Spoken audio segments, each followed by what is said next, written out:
Generally, most places dry, fine, yes, some cloud, but there will be some blue sky as well. And when the sun's out, temperatures generally high teens across the north, mid-20s across the southeast. That warm feeling inside from Boxed Boilers, sponsors of weather on GB News.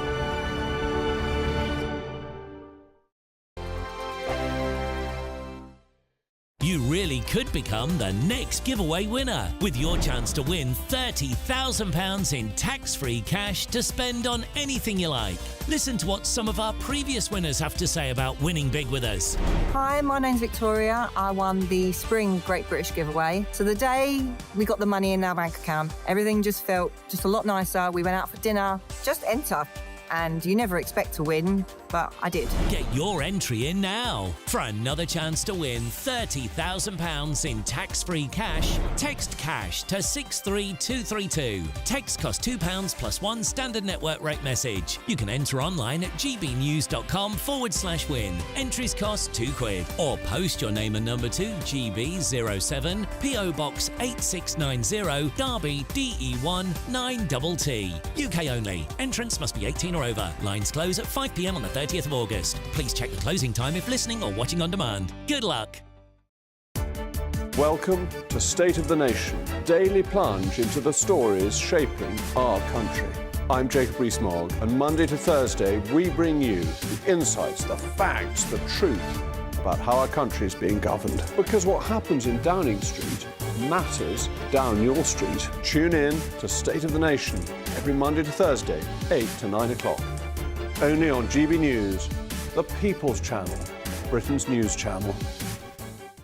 Hi there, I'm Michelle Dewberry, and I'm going to take a second to tell you all about my show, Dubes & Co. We start off with the issues of the day. We then bring in both sides of the argument. We get rid of the disrespect. And then you throw me into the mix. And trust me, I'll tell it exactly how it is. And then, of course, the magic ingredient, you at home. We mix it all together, and what have we got? In my opinion, the best debate show in town. Monday to Friday, 6 till 7 on GB News, Britain's news channel.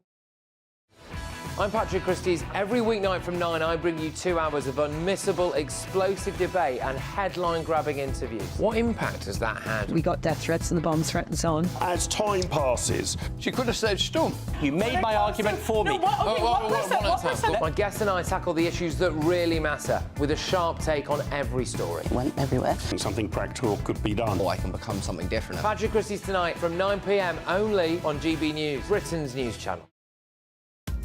Are the newspapers getting you down? My wife didn't divorce me that month. Struggling to separate the wheat from the chaff? I know that it's a bit of a circus at the best of times. Well, don't worry, Headliners has got you covered. We'll take the burden of reading the day's news, and if we get depressed, who cares? It's an occupational hazard, frankly. That's Headliners on GB News from 11 p.m. till midnight, and the following morning, 5 till 6 a.m. on GB channel. Nah, just kidding. Britain's news channel.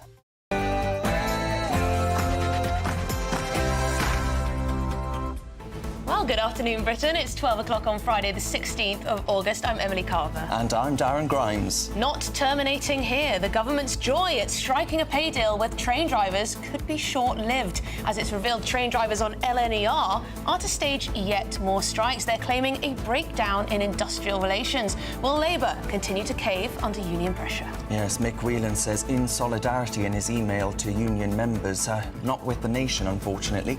Prince Harry takes a veiled swipe at Elon Musk, suggesting fake news on social media sparked the recent disorder on our streets. What else will he say on this extravagant trip to Colombia? And have food delivery services become a magnet for illegal migrant workers? Last month, the Home Secretary said nail salons and car washes will be the target of illegal migration raids. Could food delivery riders be next?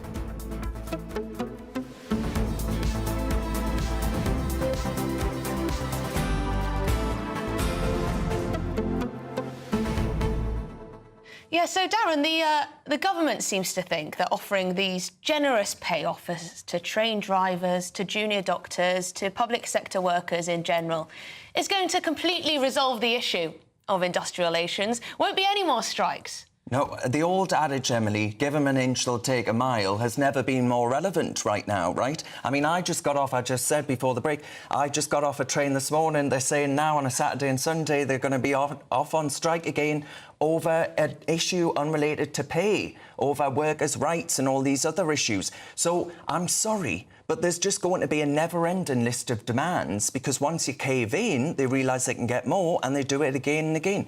And I tell you what, there are people in this country struggling a hell of a lot more than train drivers on 60 grand, soon to be nearly 70 grand. You know, it ain't a bad pay packet, is it? Well, this is the thing as well, and with, you know, the winter fuel allowance being taken away from millions of pensioners, have the government got their priorities right? I mean, a lot of you will think, you know what, junior doctors should be paid more. You want nurses to be paid more.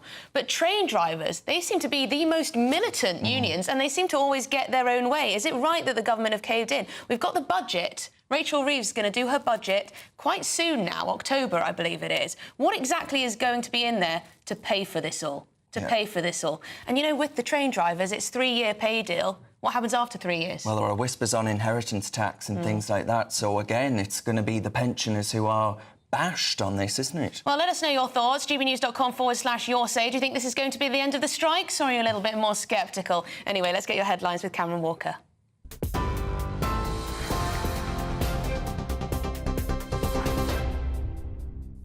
Good afternoon. It's 2 minutes past 12. I'm Cameron Walker here in the GB newsroom. And we have some breaking news to bring you. An army chaplain has been stabbed multiple times outside of a barracks in Ireland. Police have confirmed the man in his 50s received a number of stab wounds. He's been taken to hospital in Galway. A teenage boy was restrained by members of the Defence Forces outside Renmore Army Barracks before armed police responded and arrested him at approximately 10:45 last night. Police say the scene remains sealed off for investigations this morning. The victim's injuries are serious but not thought to be life-threatening, and in the last hour, actually, he has released a statement. His name is Chaplain Paul Murphy, and he said, "Friends, thank you for your prayers, love and concern. Sorry that I can't reply to all messages and take all the calls coming my way. I'm doing OK, just awaiting surgery. All will be well." In other news, victims of the infected blood scandal can receive support scheme payments for life under changes to a multi-billion-pound compensation plan. Meanwhile, those who were subjected to unethical research will get up to £15,000 extra. That's after the government accepted the majority of recommendations from an independent review into planned compensation for victims. Some 3,000 people across the UK are estimated to have registered interest with the compensation scheme. Ministers have been accused of prioritising unions over pensioners, according to The Times. Tens of thousands more rail workers are set to get above-inflation pay rises, which is expected to cost the Treasury more than £100 million. The Transport Secretary, Louise Hay, says the pay rises are better value for taxpayers than allowing train strikes to continue. But it's been claimed the terms offered to ASLEF union members could have a knock-on effect with other rail unions. Foreign Secretary David Lammy has arrived in Jerusalem with his French counterpart Stéphane Séjourné to urge a ceasefire in the war in Gaza. It's the first joint UK-France visit to the region in over a decade, where the ministers are expected to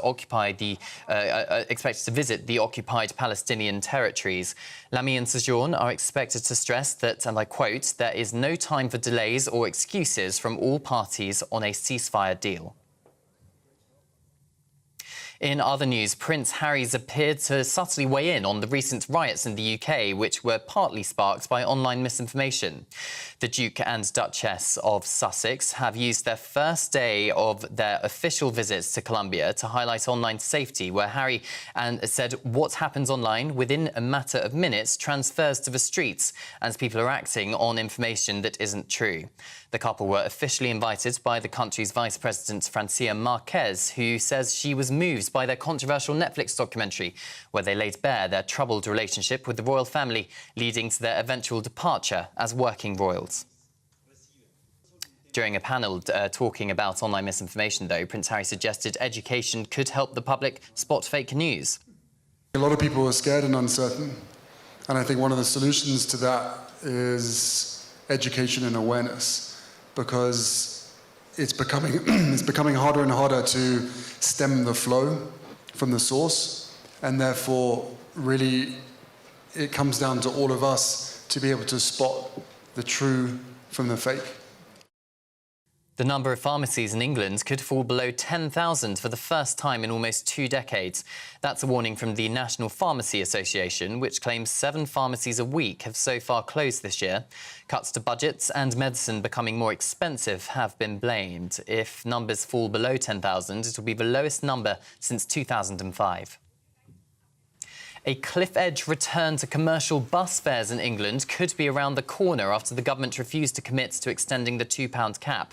Since January last year, a single bus fare in England has been capped at £2, something bus companies say is vital for young people to enhance their access to education and jobs. The government is working with the industry to find a solution. 2 doctors and 3 others, including a personal assistant to actor Matthew Perry, have been charged with supplying the Friends star with ketamine. The assistant has since pleaded guilty. The powerful sedative caused the actor's death from a drug overdose nearly a year ago. The US Attorney General says the defendants, including a woman known in Los Angeles as the Ketamine Queen, were part of a criminal network that gave the drug to Perry and others. Well, those are the latest GB News headlines for now. I'm Cameron Walker. More in half an hour. For the very latest GB News direct to your smartphone, sign up to News Alerts by scanning the QR code or go to gbnews.com/alerts.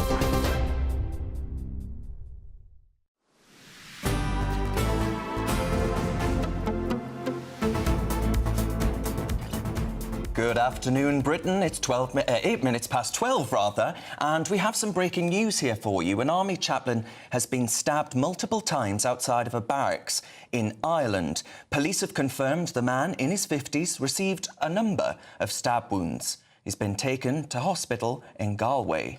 Yes, so this morning, Chaplain Paul Murphy has released a statement saying, "Friends, thank you for your prayers, love and concern. Sorry that I can't reply to all messages and take all the calls coming my way. I'm doing OK, just awaiting surgery. All will be well." So joining us now in the studio is our Home and Security Editor, Mark White. Mark, what do we know? Well, this incident unfolded at the Irish Defence Force barracks, Renmore Barracks in County Galway at 10:45 last night. This chaplain, Father Paul Murphy, was confronted and stabbed by a teenage boy, as you've reported there multiple times. Now, army personnel were quickly on the scene, and we understand that they fired a number of warning shots, reports that they fired up to 5 warning shots before then detaining this teenager. Now, the Irish police, the Gardaí attended, including the Garda Síochána's armed response units, and that teenage boy has been taken into custody. But we don't know much more about him at this stage, or indeed what on earth the motivation was for what seems to be a senseless attack on this priest. But thankfully, Father Murphy has been well enough to pen this message out on Facebook just to assure people that he is recovering, that he is on the mend. But a shocking incident, of course. And I mean, even in the Irish Republic, we know here in this country, and indeed in the north of Ireland, there are big security concerns around army barracks, but it's the same the world over. They are targets for people, for whatever reason, that might have either political motivation or otherwise. And as such, that's why, of course, barracks in any country are well guarded. Thankfully, there were personnel on scene to be able to intervene and to save this priest from further harm.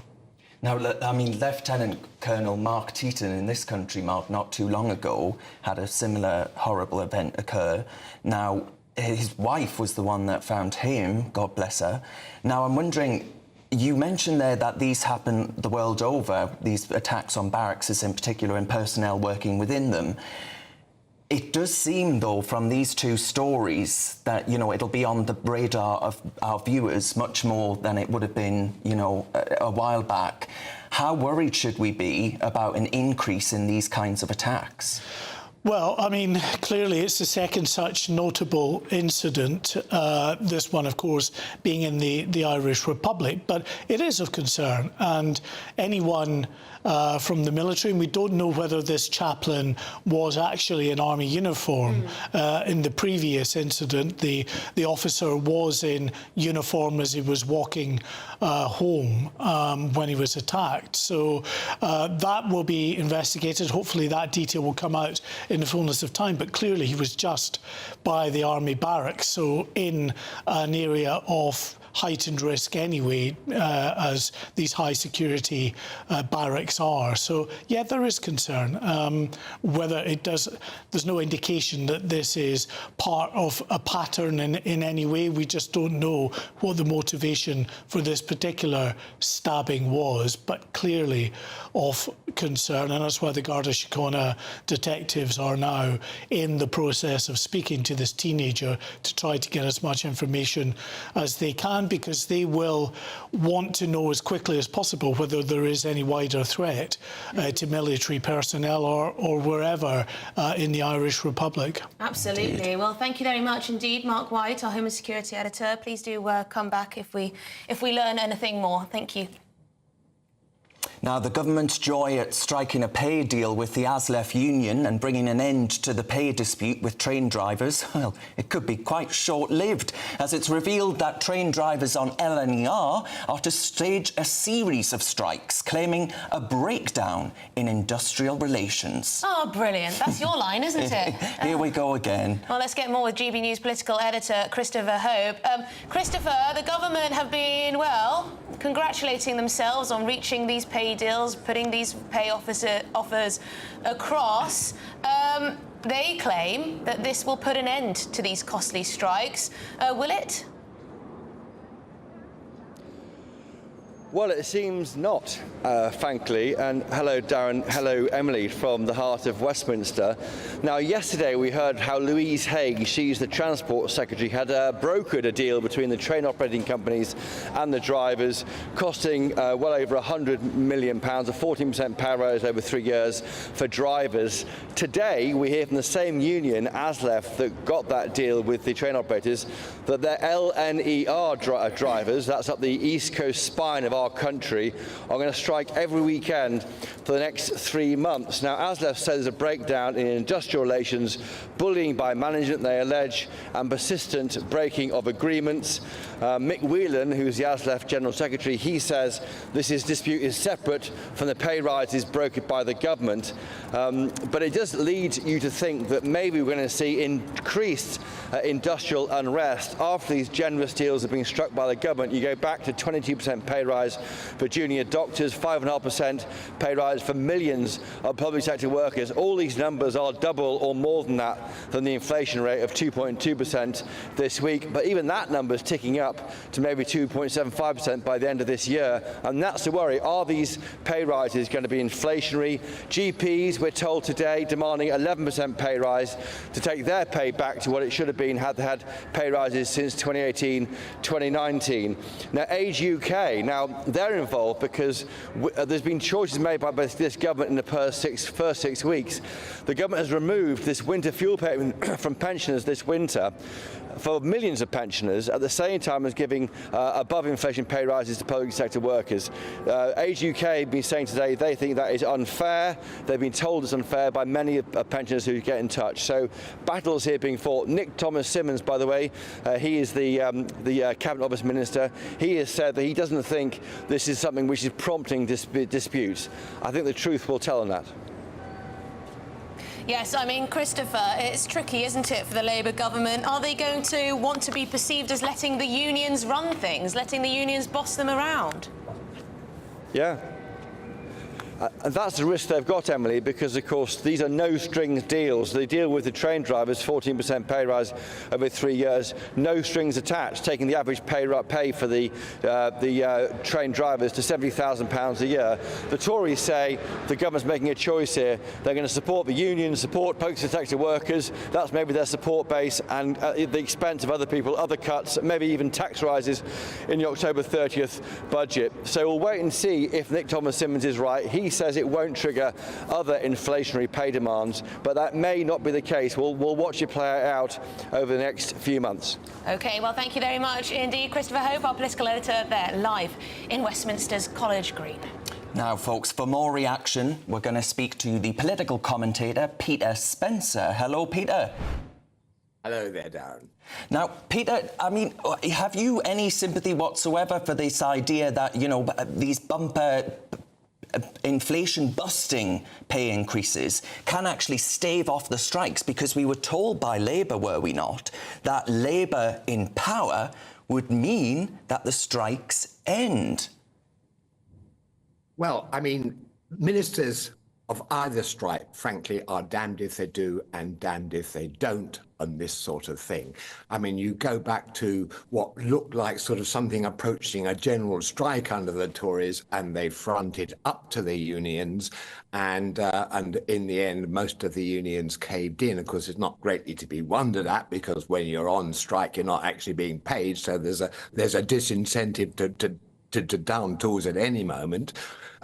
When it comes to Starmer's approach to it, certainly it is more conciliatory. I mean, we're not into the Harold Wilson beer and sandwiches at number 10 sort of territory, but they have taken that decision to at least to end the train drivers' strike as best they can. And as you say, inevitably, there is going to be a knock-on effect from other unions saying, well, me too.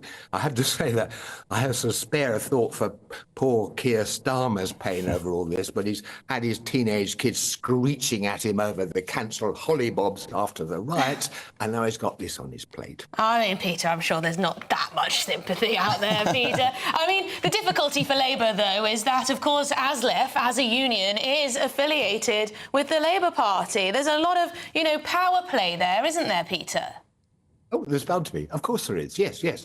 I mean, historically, you know, the Labour Party was born of the trade union movement, so obviously there are going to be closer links between the Labour Party, which was the And that means they can be influenced and arguably bullied far more than the Conservatives.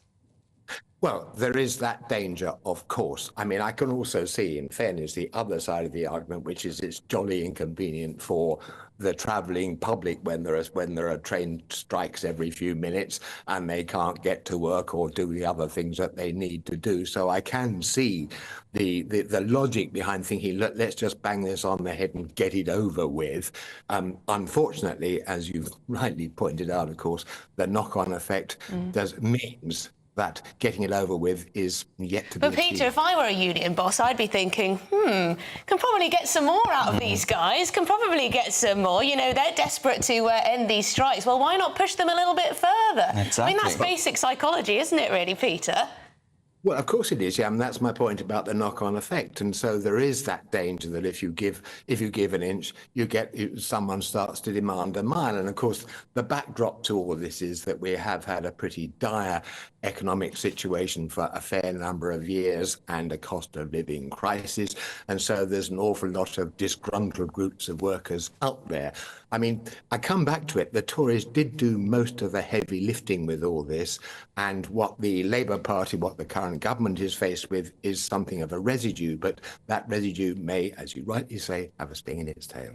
Yes, and Peter, Mick Whelan has said that actually the company LNER, their continued, which is the East Coast Main Line, their continued failure to adhere to agreements and failure to resolve outstanding industrial relations issues, strike action will be taken as follows. So it's talking about August till November. That's quite a long time. And I'm wondering, how much of a blow will this be for Sir Keir Starmer? Because he would have thought, oh, goody, goody. You know, we've got the trains off our backs. We've given them these inflation-busting pay increases. That's going to be great. The public will love this. Only to then be told, actually, LNER, one of the biggest operators in the country, is going back on strike. Oh, yes. I mean, Keir Starmer, for all his preparation for coming into office, has been on an extremely steep learning curve. I mean, just let us cast our minds back to the riots of a week or so back, where Starmer played an absolute blinder of a hand in that he named and shamed culprits and gave them extremely swift justice, and that certainly scared them off big time. But at the same time, there is the longer term problem of how in God's name do you regulate social media? And the answer to that with someone like Elon Musk in X is going to be extremely hard. And so that, again, is a long-term problem. And most certainly for Keir Starmer and his ministers, life is going to be a jolly sight trickier than they anticipated. Well, thank you very much indeed. Peter Spencer, political commentator. And of course, Darren, you know, there's all this talk about how Labour are going to nationalise the railways. I mean, there's absolutely no guarantee that that would remove the threat of strikes. It could make it greater. There's absolutely no guarantee that that will reduce the price of your tickets either. No, because LNER is a state-owned operator. You know, LNER very much is. And every weekend, Emily, I'm just going to say this, not to be egotistical, the only reason they've done it is to stop me doing the Saturday 5, isn't it? That's what it is. What are you going to do? You have to get yourself in I know, the car. I will. A little e-bike. I'll cycle in. Anyway, coming up, we're going to be off to Colombia because Harry and Meghan are continuing their quasi-royal tour. They've been speaking out yet again against fake news on social media. Don't go anywhere.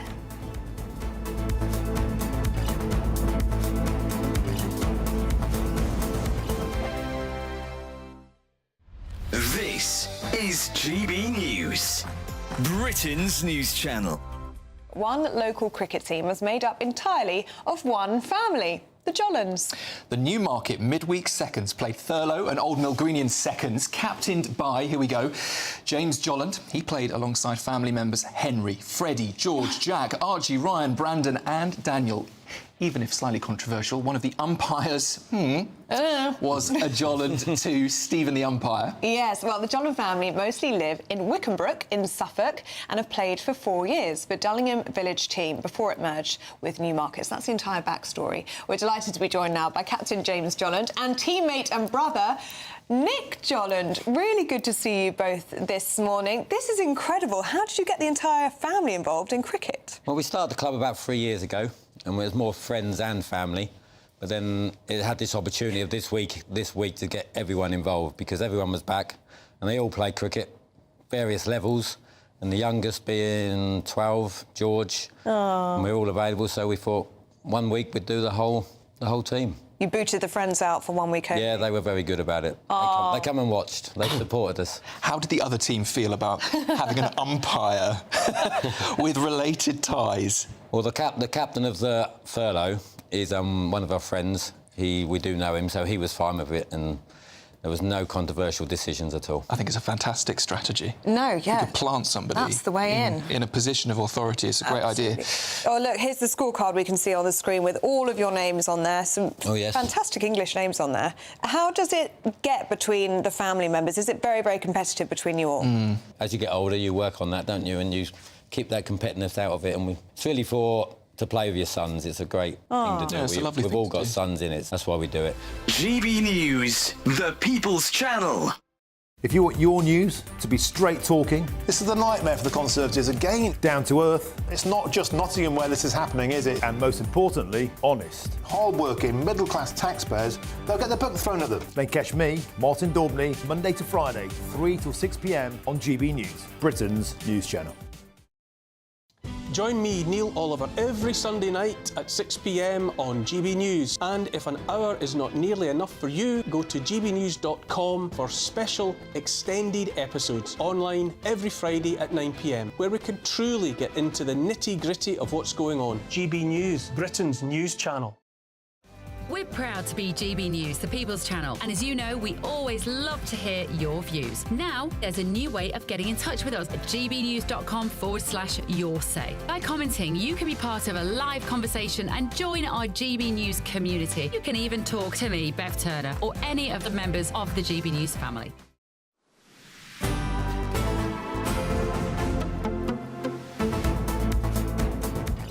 OK, welcome back. It's 12:25 and the Duke and Duchess of Sussex claim we're no longer debating facts online as they're welcome to Colombia for their 4-day quasi-royal tour. Facts.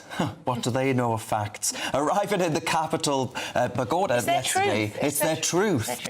They met Colombia's vice president yesterday, Francia Marquez, and her husband. Now, the couple travelled to South America to address concerns surrounding social media and the world's digital future. Prince Harry says we need to be more cautious when adopting artificial intelligence. AI is scary, and I think a lot of people are scared and uncertain.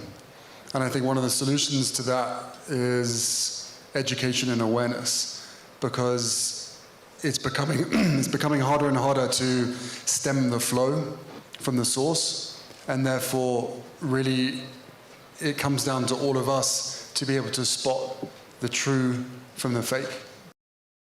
I'd love to see Prince Harry debate Elon Musk. Well, I'm sorry, to be honest with you, what I will say, Emily, is what does Prince Harry know about Sunderland? What does he know about why Sunderland would feel like a riot ought to happen or whatever else? He's the Prince. He's living in California. He knows all. We're joined by former royal butler Grant Harold. Grant, I guess this is thank you for joining us. I guess this is what they want to be known for now, isn't it? Prince Harry and Meghan as well. About how they want to improve the future of social media, they want to rid the world of fake news, they want to take the tabloids and the evil press to task. But do they have the capabilities or qualifications to do so in a constructive way? Good morning, Emily, Dan. Nice to see you both. It's interesting, isn't it? Because the way, obviously, this is very much a personal thing. It's a public platform, which is why, obviously, they're doing this 4-day visit. But they are obviously using it to kind of get their messages across as well, which is, again, it's not unusual. You have other world leaders or members of the royal family that will, when they do engagements, they sometimes speak of personal things or things that they're passionate about, which is great. But as you've just said, it is this love-hate relationship, which historically the royal family, as we know, have always had a bit of a love-hate relationship with the media. But they got on really well with them. They work together. I think that's obviously what Harry and Meghan are wanting, but one minute they seem to kind of obviously attack the media or the kind of social media, and the next minute they're obviously trying to embrace it, and now they're trying to talk about how dangerous it can be with fake news, which is true, but we already kind of know that. But I think this is maybe from a more personal point of view, and I've got no issue with anyone kind of saying what they're saying, but you kind of can't keep changing what you feel. You either want to support and work with, for example, the media, or you don't. And that's obviously including social media as well. And the facts, I mean, that's the thing about media, is it's very easy these days to put out false information, really easy. But we're all aware of that, aren't we? Well, I think we are. Well, yes. I mean, Grant, it was very easy to put out information on the royal family being a racist household, wasn't it?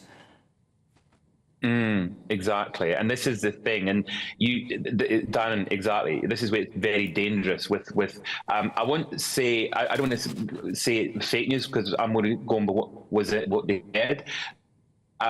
Obviously, I want to believe it's fake, like all of us, But even starting that debate, even bringing that up, it's not really I don't think personally it's a sensible move. I mean, because again, not just for the royal family, it's your family as well. And this is where it gets really tricky. And that's obviously what's caused this breakdown, without any question. And, just spreading, as the royal family would say, spreading obviously what they would class as fake news. And this is where it is dangerous. And you've got to be so careful for everybody, not just for them. I mean, does this fall under I'm just trying to think about what their brand exactly is now. Because they're not working royals, they live in California. So they're not really, I guess they're still the Duke and Duchess of Sussex, which is fantastic and all. Does this all come under their sort of philanthropy umbrella, or the thought leaders of tomorrow? I'm just trying to think what this is all about, because it's politics, isn't it? Mm-hmm. It is, which the royals are not ever really supposed to get involved in. I mean, historically, it's all, we won't go into it, but historically in the past, we've lost the monarchy because of politics. So, that's why they always avoid it. Now, of course, they are no longer technically working royals, but as I keep pointing out, he's still a senior member of the royal family. He's still a councillor of state. He would be asked to step in if, God forbid, something happened to the king, among others, but he's still on that role. So he's still, even though he's not a working member of the royal family, family. He's still an important part of the royal family. So getting involved in politics is really not a good idea. And it's what they're trying to now achieve. Everyone's a bit confused because there've been so many, I don't know what it is, so many kind of transformations, so many things that they've tried to do. And now they seem to be reverting back this carrying out tours. And of course, they're well within their rights. When we have I class them as celebrity royals, which is what they are. You know, they're obviously celebrities and they're still royals. So it's a very difficult and unusual role they've taken on. And I suppose they're trying to work out how they want to do that. And it is tricky because, you know, they do kind of keep changing what they want to do. And at the moment, this resembles a royal tour, but it's not a royal tour technically because they're not undertaking it on behalf of the king, which is what, if it was in his name, that's very different. And also the things he talks about have to be approved by the palace. It's all got to be arranged. This is just the two of them doing a tour. But again, it looks and acts and everything about it seems like a royal tour, but it's not. It's a tour by the Duke and Duchess of Sussex in their own right. Yeah, I think it all makes sense for Harry. I mean, it is the media and social media that is what he wants to campaign on. That is what he cares passionately about. Meghan, it's a little bit different, though, isn't it? Because, you know, on the one hand, she's selling her jam and her sort of lifestyle brand. Then she's off to Colombia on these quasi-royal trips. And then she's also getting involved in the social media, the children's stuff. I mean, I'm not saying that people shouldn't have multiple strings to their bow, but I just wonder if there's maybe a little bit of a conflict there coming down the line. But Grant Harrell, thank you very much indeed. Former royal butler, always great to speak to you. Coming up, folks, the government announces victims of the infected blood scandal will receive financial support for life. It follows that damning report released earlier this year. We'll have more of After Your Headlines with Cameron Walker.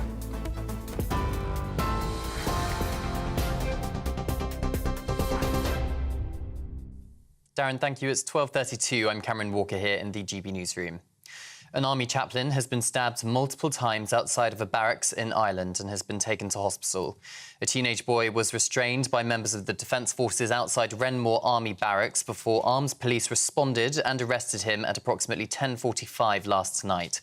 The victim's injuries are serious but not thought to be life-threatening. And this morning, that victim, Chaplain Paul Murphy, he has released a statement. He said, "Friends, thank you for your prayers, love and concerns. Sorry that I can't reply to all messages and take all the calls coming my way. I'm doing okay, just awaiting surgery. All will be well."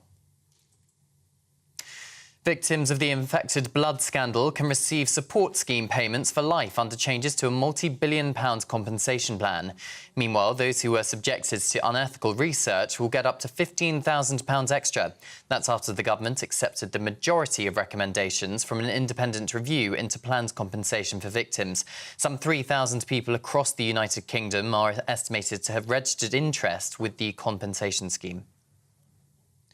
Ministers have been accused of prioritising unions over pensioners, according to The Times. Tens of thousands more rail workers are set to give above-inflation pay rises, which is expected to cost the Treasury more than £100 million. The Transport Secretary, Louise Hayes, says the pay rises are better value for taxpayers than allowing train strikes to continue. But the terms offered to ASLEF union members could have a knock-on effect with other rail unions, it's been claimed. And ASLEF has announced today train drivers on LNER are to stage a series of strikes on the separate issue of claimed breakdowns in industrial relations and the breaking of agreements by the company. The number of pharmacies in England could fall below 10,000 for the first time in almost 20 years. That's a warning from the National Pharmacy Association, which claims 7 pharmacies a week have so far closed this year. Cuts to budgets and medicine becoming more expensive has been blamed. If numbers fall below 10,000, it will be the lowest number since 2005.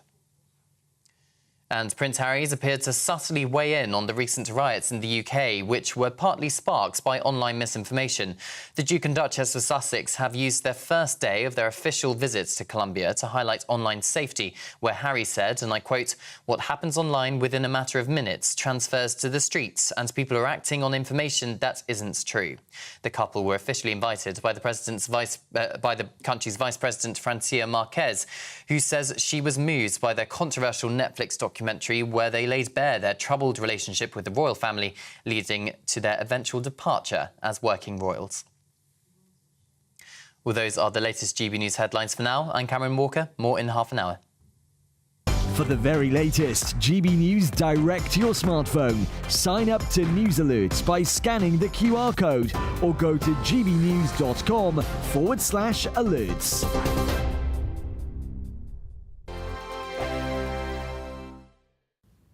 Hello, welcome to your latest weather update from the Met Office here on GB News. Some fine weather around today, and for most of us, going to last through the weekend as well. Not too hot, not too cold, most places dry and seeing some sunshine. We are between weather systems. Well, most of us are, because this one is going to approach the far north of Scotland. It's not going to be completely fine here. There will be showers and quite a brisk and gusty wind at times, particularly tonight. Patchy rain clearing away from the southeast early doors this morning, so now it's fine and bright, sunny spells for the most part. A bit more cloud at times over northern England, Northern Ireland, but generally a fine summer's day with temperatures pretty close to the average. Quite warm still in the southeast, but not as hot as it has been. Obviously feeling cool with the gusty winds and the fairly frequent showers across the Western Isles and the Northern Isles. They'll keep going well into the evening. A few showers over the Highlands, but further south, any showers, I think, few and far between. The odd one possible in the Glasgow area and across Ayrshire. Most of Northern Ireland will stay dry. Again, showers can't be completely ruled out here this evening,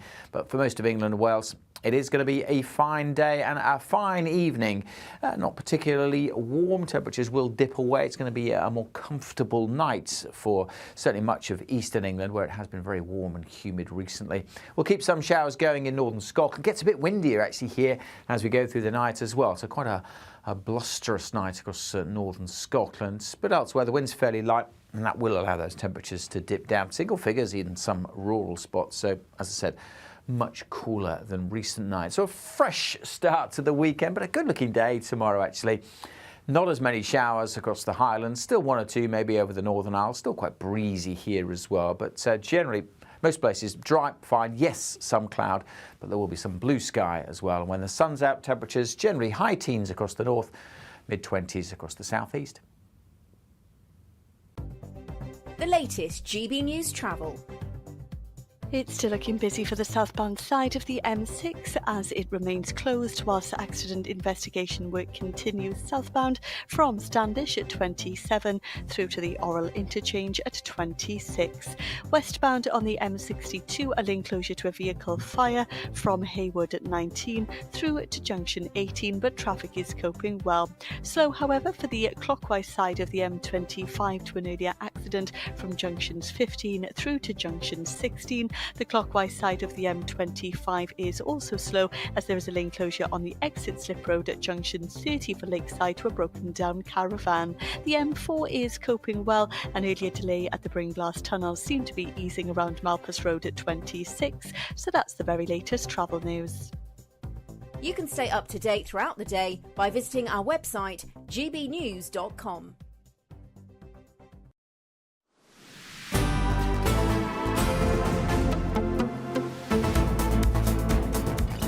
OK, welcome back. You're watching Good Afternoon Britain with me, Emily and Darren. Now, lots of you have been getting in touch about these strikes, which don't seem to be ceasing. No, I mean, Grumpy Grandad gets in touch and he says, I'm an old soldier. I'm on less than 20k a year. So when I hear about people going on strike that get 3 times what I get, it really winds me up.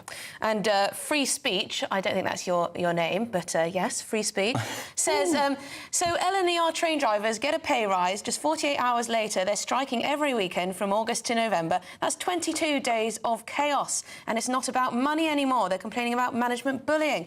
At this point, they're taking the absolute mick. Tilly says, I've seen it all before. Unions running the country. Christine absolutely serves Starmer right. Give the rich train drivers a big rise and they threaten again. I think it's funny. Everything will backfire on him. But then Dave, Emily, says LNER still striking because their strikes were not solely to do with pay. It's the conditions they expect drivers to work, i.e. no guards on trains or ticket inspectors. And he says, as far as I'm concerned, their conditions are a health and safety issue to staff and customers, so they are justified. That might be true, but I mean, you know, look at businesses, look at the private sector. They have to constantly adapt. You know, people do lose jobs, redundancies are made, but then, you know, more businesses are set up, different ways of working are made. I mean, it might sound cruel at the time, but actually, if the railways don't adapt to the change in times, then I mean, it's just going to be more and more costly for the rest of us. Because, as Beth says, the sooner driverless trains are brought in, the better. Well, so that's that the other could happen, you know? That's the other view, and it could happen. I think it's happening in other countries. It is, yeah, definitely. Well, there we go. We'll come back to that because lots of you have been in touch. Keep them coming. Keep them coming. Thank you very much for those. Now, folks, it's been revealed that the victims of the infected blood scandal will receive support scheme payments for life as part of changes to the multi-billion-pound compensation plan. Now, those who were subjected to unethical research will also get up to £15,000 extra, and others will receive a social impact award recognising the consequences of any stigma surrounding the disaster. Now, we'll discuss this further with GB News' very own political correspondent, Olivia Utley. Olivia, thank you very much for joining us as ever. What's the latest there? Well, it's a relief for the victims of the infected blood scandal that it's been announced today that they will start receiving their payments by the end of this year. Rishi Sunak and Jeremy Hunt promised in April or May of this year that the payments would be rolled out by the end of 2024. But of course, straight after that, the election was called and it was all a little bit up in the air for a while. Labour has confirmed today that payments will begin and they will last for the rest of the lives of all of the victims and the families of victims who have already sadly died. It is a huge amount that the government has pledged. It could reach up to about £10 billion is the best estimate, and individual victims could receive up to £2 million over the course of their lifetime. Obviously, the government has really no choice other than to go ahead with this. It is one of the worst medical scandals in British history. There is also, as you mentioned there, this £15,000 sort of bonus payment, if you like, for specifically people who were tested on, who were used as basically human guinea pigs, mostly children at a school in Hampshire who suffered from haemophilia, who were injected with blood containing HIV or hepatitis when they didn't even need to get the factor 5 injection. So those boys who are now men will receive this extra £15,000. Now, lots of them have already said that they find the £15,000 price tag an insult. They are very happy, of course, that they will be getting this payment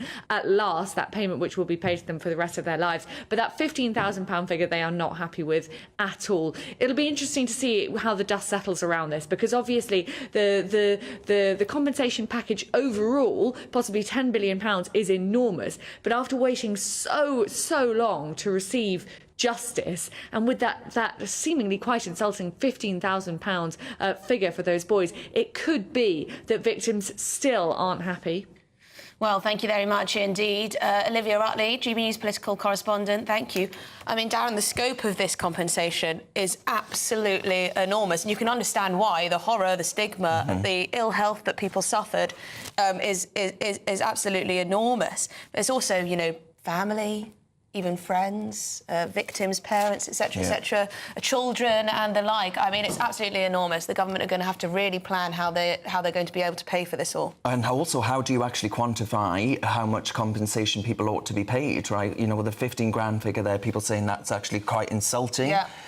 With this being one of the biggest scandals within the healthcare service overall, you know, how do you put a price on that and stop it from getting incredibly expensive indeed at a time when we're getting rid of winter fuel payments and all these other things, Emily? And I remember for how long, when we were reporting on this, when the previous government announced that there would be this support, people saying, why has it taken this long to sort out this scandal that's shaken so many people and so many people have experienced? Please do get in touch with your views on this. What do you make of the compensation? Do you think that £15,000 is probably a little bit insulting, actually, to those victims, those young victims? But anyway, we're going to move on because we've got lots more to talk about. The Premier League, of course, is kicking off again. You going to be watching? I am indeed. So we're asking, who are the favourites to lift the prestigious trophy this season? Well, find out after this.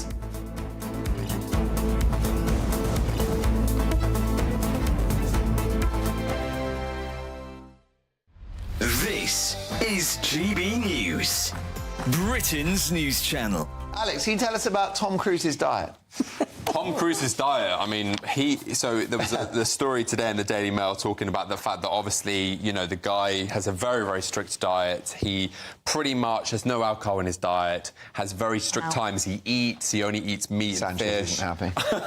And actually, can I just say, I think this is very depressing. You know, life is short. I don't know why people have... And lots of my friends who go to the gym, they're absolutely obsessed with only having chicken and rice and barely any sauce on it. It's just, what's the point, you know? You make a good point. Life is short. What do they... And so is Tom Cruise. YOLO, you only live once. Yeah, YOLO. But then you can live your life as you want to live it. So if you want to live it the healthiest person ever in the whole world, then, you know, that's your one life. You raised a great point in the meeting today, which is 64 old anymore? It's not, sort of 62. It's not old, is it?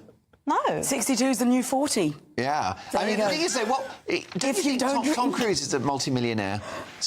Doesn't he want to just, like, relax and enjoy his life now? Why is he still getting up at 5:30 in the morning to go to the gym and eating chicken breast with no sauce on it? OK, Tom Cruise is another one of these driven people. Tom Cruise is absolutely 100% driven to drive a fighter pilot aeroplane. I mean, how could you actually learn to drive a plane? He is so driven, he is so disciplined, and when you're that disciplined, you know about blood, alcohol, you know, sugar spikes. I bet you he drinks vinegar. Bet you any money he's into gut health. I'm telling you, gut health is in. Everyone's talking about gut health. But what's the point when you're 62? No, I'm hoping when I'm 62 that I'll just chill out. He doesn't. No way. He doesn't need the money Eat some either. He donuts. can just chill. Like, No, he guys, doesn't just want to chill. He so doesn't want to chill. I tell you what, in Hollywood, because my husband's a film producer, in Hollywood, you know when they retire? They're either 90 or they're dead. Yeah. GB News, the People's Channel. Hi there, I'm Michelle Dewberry and I'm going to take a second to tell you all about my show, Jubes & Co. We start off with the issues of the day. We then bring in both sides of the arguments. We get rid of the disrespect. And then you throw me into the mix. And trust me, I'll tell it exactly how it is. And then, of course, the magic ingredient, you at home. We mix it all together and what have we got, in my opinion, the best debate show in town. Monday to Friday, 6 till 7 on GB News, Britain's news channel. I'm Patrick Christie's. Every weeknight from 9, I bring you 2 hours of unmissable, explosive debate and headline-grabbing interviews. What impact has that had? We got death threats and the bomb threat and so on. As time passes, She could have saved Storm. you made my argument for me. My guests and I tackle the issues that really matter with a sharp take on every story. Went everywhere. Something practical could be done. I can become something different. Patrick Christie's tonight from 9 p.m. only on GB News, Britain's news channel.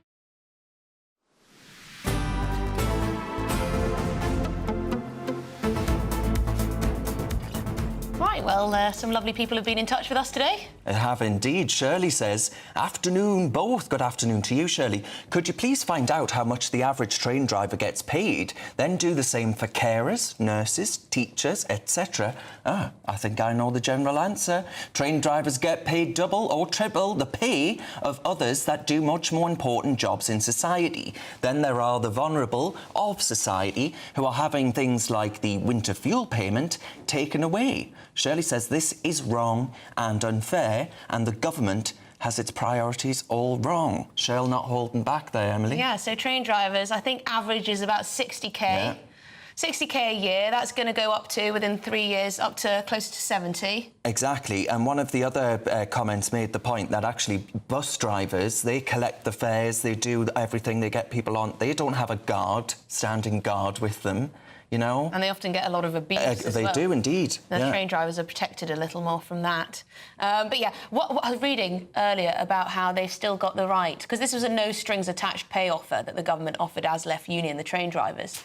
And, you know, they can if they start their lunch break. Yes. If they start their lunch break and then the manager comes over and says, hey Darren, Yeah. hey Darren, then they can start their lunch break again because they've been interrupted by their boss, and that's not fair.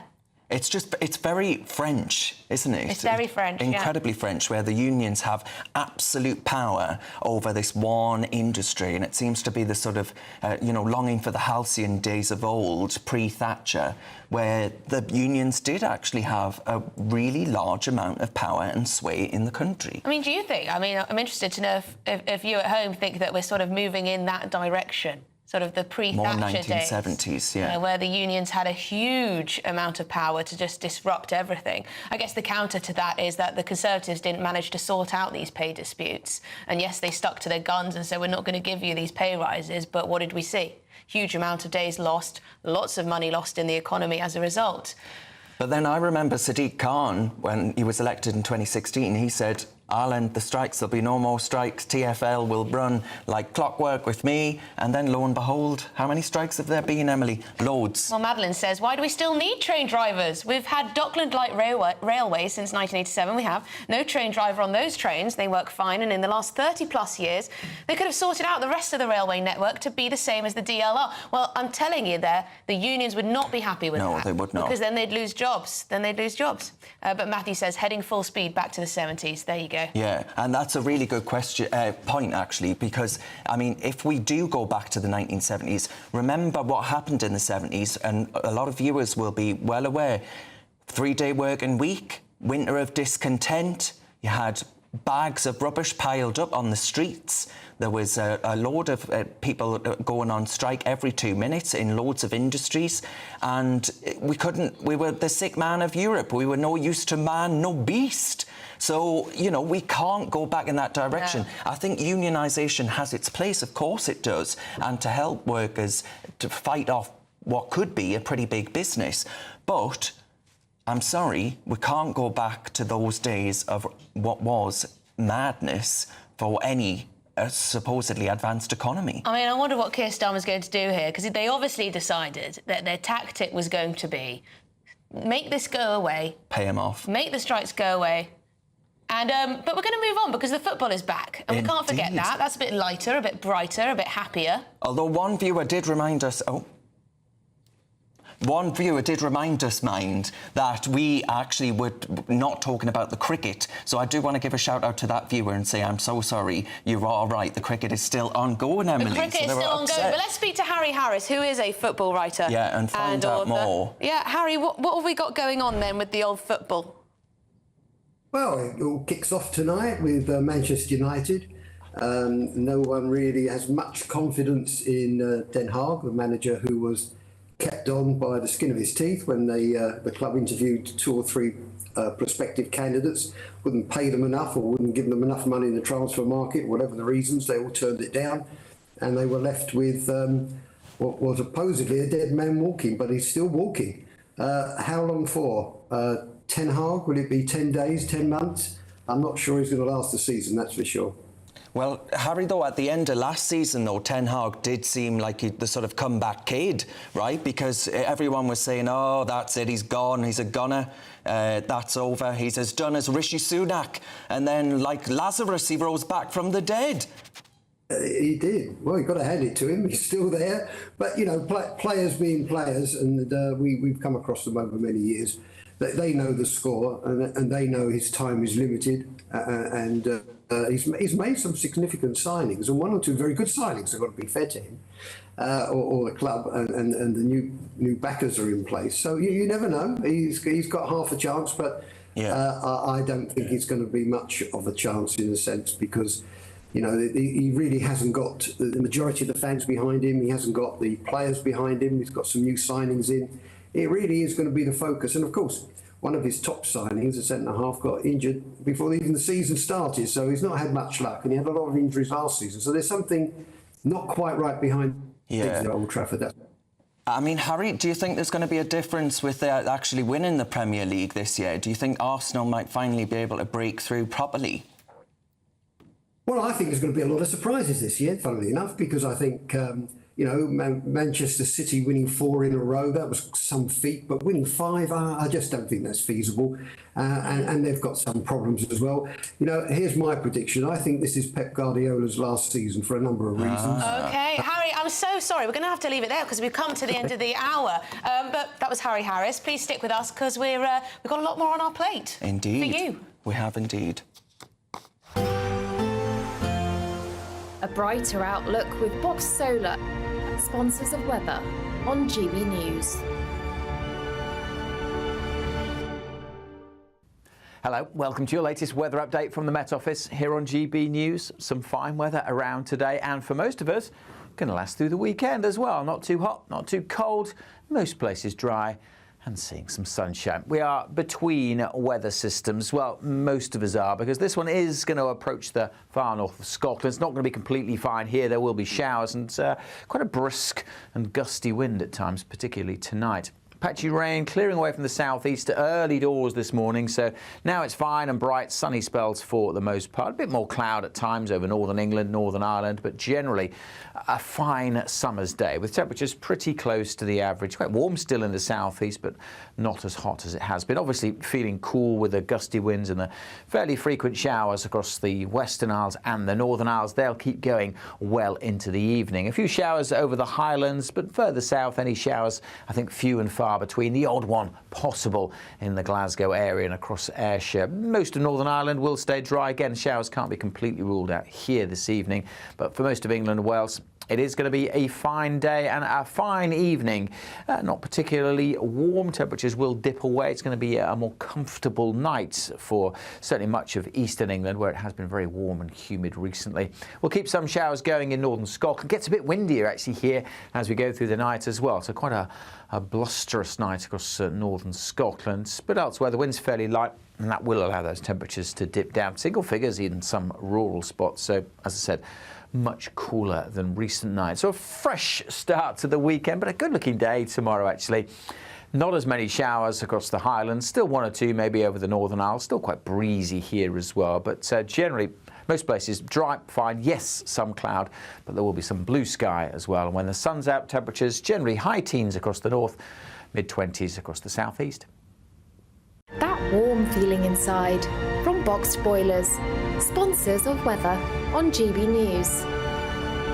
Celebrate a spectacular summer with your chance to win an incredible £30,000 in tax-free cash in our Great British Giveaway. It's the biggest prize of the year so far, and it's totally tax-free. What would you spend that on? Luxury holidays, a new car, or just put it away for a rainy day? Whatever you do with £30,000 in tax-free cash, make sure you don't miss out on a chance to make it yours. For another chance to win £30,000 in tax-free cash, text cash to 63232. Text costs £2 plus one standard network rate message. You can enter online at gbnews.com/win. Entries cost £2, or post your name and number to GB07 PO Box 8690 Derby DE1 9TT. UK only. Entrance must be 18 or over. Lines close at 5 p.m. on the 30th of August. Please check the closing time if listening or watching on demand. Good luck.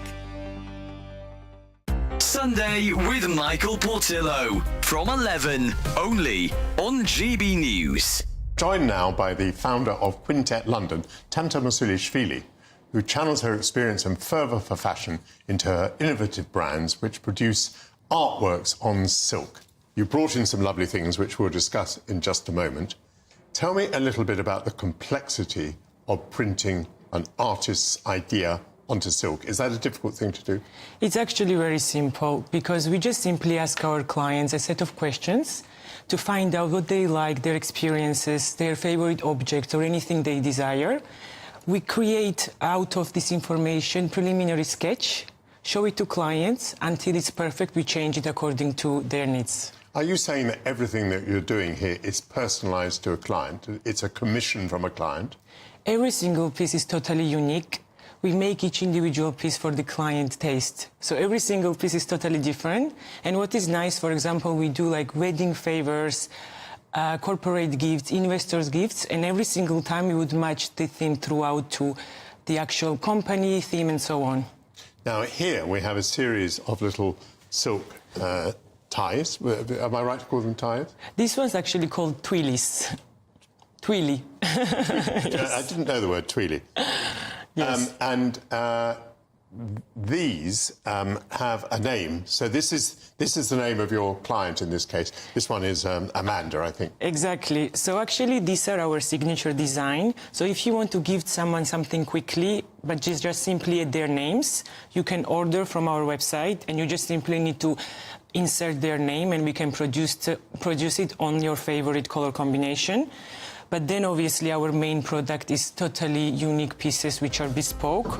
GB News, the People's Channel.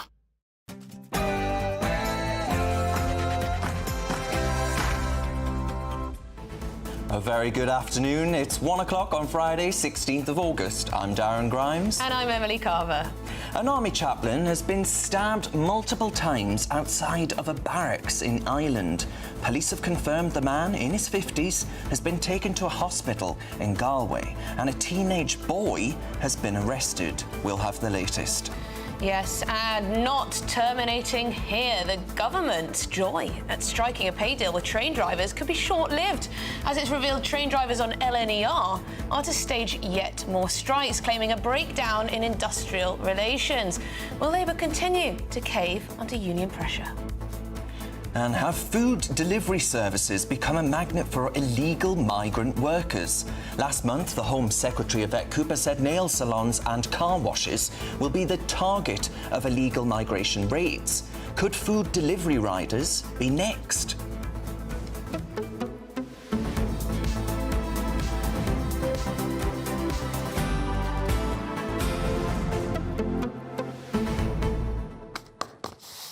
Now, send your views and post your comments, folks, by visiting gbnews.com/yoursay. You have been getting in touch, and Anna has written in, and we were speaking about this during the break.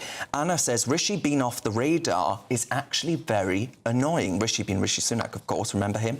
This failed Prime Minister off on a holiday, probably not oblivious to the chaos here, with the standard rolling salary after quitting the post. Are the Tories absent, is the question. Well, there's no real opposition at the moment. It might be one of the reasons why Reform is polling so well at the moment, 21%. Yeah, in one poll. That's above the Conservatives. Which is quite extraordinary, really, considering they're such a young party, 21%. It's just one poll, but it is a snapshot and it of had where Labour things down are. by 6 points. I mean, I think the Tories need to get their act together and just choose a leader sooner rather than later. If they drag this out, there really is no opposition when huge decisions are being made. Winter fuel allowance, massive pay offers to public sector workers and train drivers, junior doctors, etc., etc. This sort of stuff needs discussing not only within your own party, surely. But how then, though, Emily, do they actually manage to bridge the gap of needing to get together the two voting sets of Reform and the Conservatives to actually challenge Labour at the next election? Can they do that within 5 years, actually consolidate that vote, when all of the leadership contenders have said, I ain't having anything to do with Mr Farage? Well, it's that argument, isn't it, that it would be better to unite the right, but I don't think Nigel Farage is having any of it either. No. Let us know what you think, it's not just the Conservatives. Yes, let us know what you make of it all. gbnews.com/yoursay, but it's your headlines first with Cameron Walker.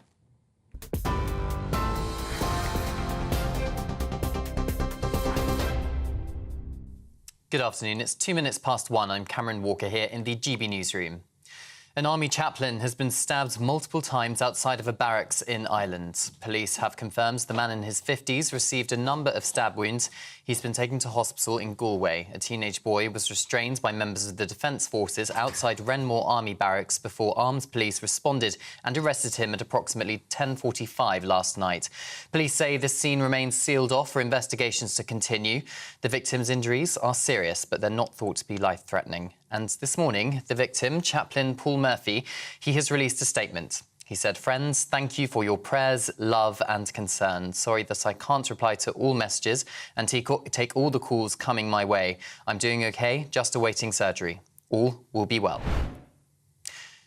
And some breaking news now. We're going to take you live to Preston Crown Court, where Roger Hayward is being sentenced for violent disorder and assaulting an emergency worker following the disorder in Blackpool on Saturday, the 10th of August. We'll bring you more as we get it, but it's a Judge Robert Altham who is carrying out the sentencing at the moment.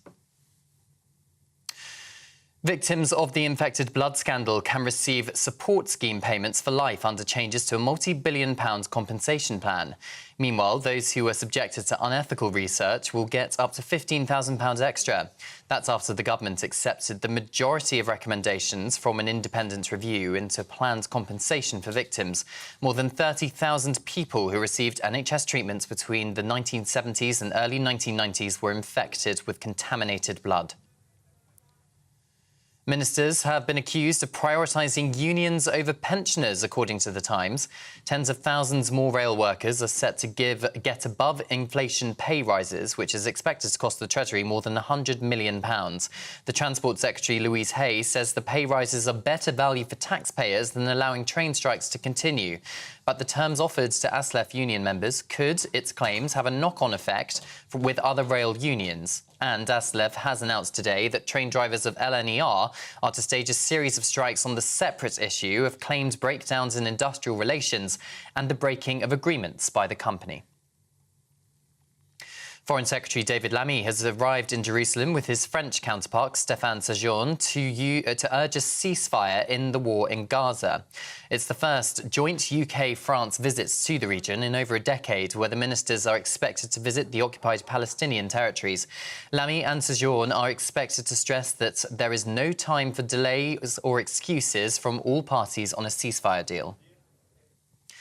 Prince Harry has appeared to subtly weigh in on the recent riots in the UK, which were partly sparked by online misinformation, where Harry said, "What happens online within a matter of minutes transfers to the streets, and people are acting on information that isn't true." The couple were officially invited, Harry and Meghan, by the country's Vice President, Francia Marquez, who says she was moved by their controversial Netflix documentary, where they laid bare their troubled relationship with the royal family, leading to their eventual departure as working royals. Well, during a panel discussion on misinformation, Prince Harry suggested education could help the public spot fake news. A lot of people are scared and uncertain, and I think one of the solutions to that is education and awareness, because it's becoming harder and harder to stem the flow from the source, and therefore really it comes down to all of us to be able to spot the true from the fake. A cliff-edge return to commercial bus fares in England could be around the corner after the government refused to commit to extending the £2 cap. Since January last year, a single bus fare in England has been capped at £2, something that bus companies say is vital for young people to enhance their access to education and jobs. The government is working with the industry to find a solution. 2 doctors and 3 others, including a personal assistant to actor Matthew Perry, have been charged with supplying the Friends star with ketamine. The assistant has since pleaded guilty. The powerful sedative caused the actor's death from a drug overdose nearly a year ago. The US Attorney General says the defendants, including a woman known in Los Angeles as the Ketamine Queen, were part of a criminal network that gave the drug to Perry and others. Well, those are the latest GB News headlines for now. I'm Cameron Walker. More in half an hour. For the very latest GB News direct to your smartphone, sign up to News Alerts by scanning the QR code or go to gbnews.com/alerts.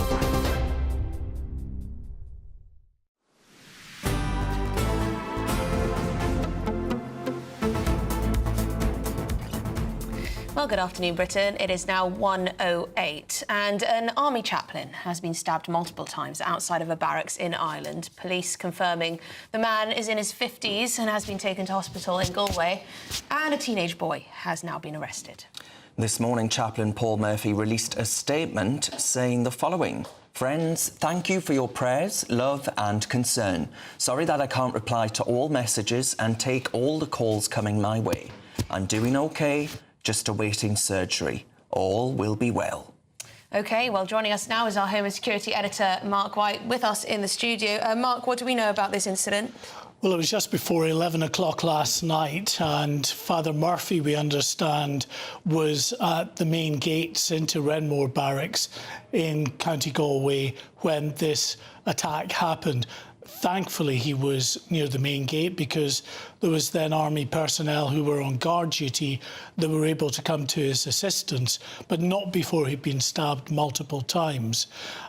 We are told that army personnel fired a number of warning shots, some 5 shots that were fired before this suspect, teenage boy, described as 16 or 17, was wrestled to the ground, detained and arrested by the Garda Síochána.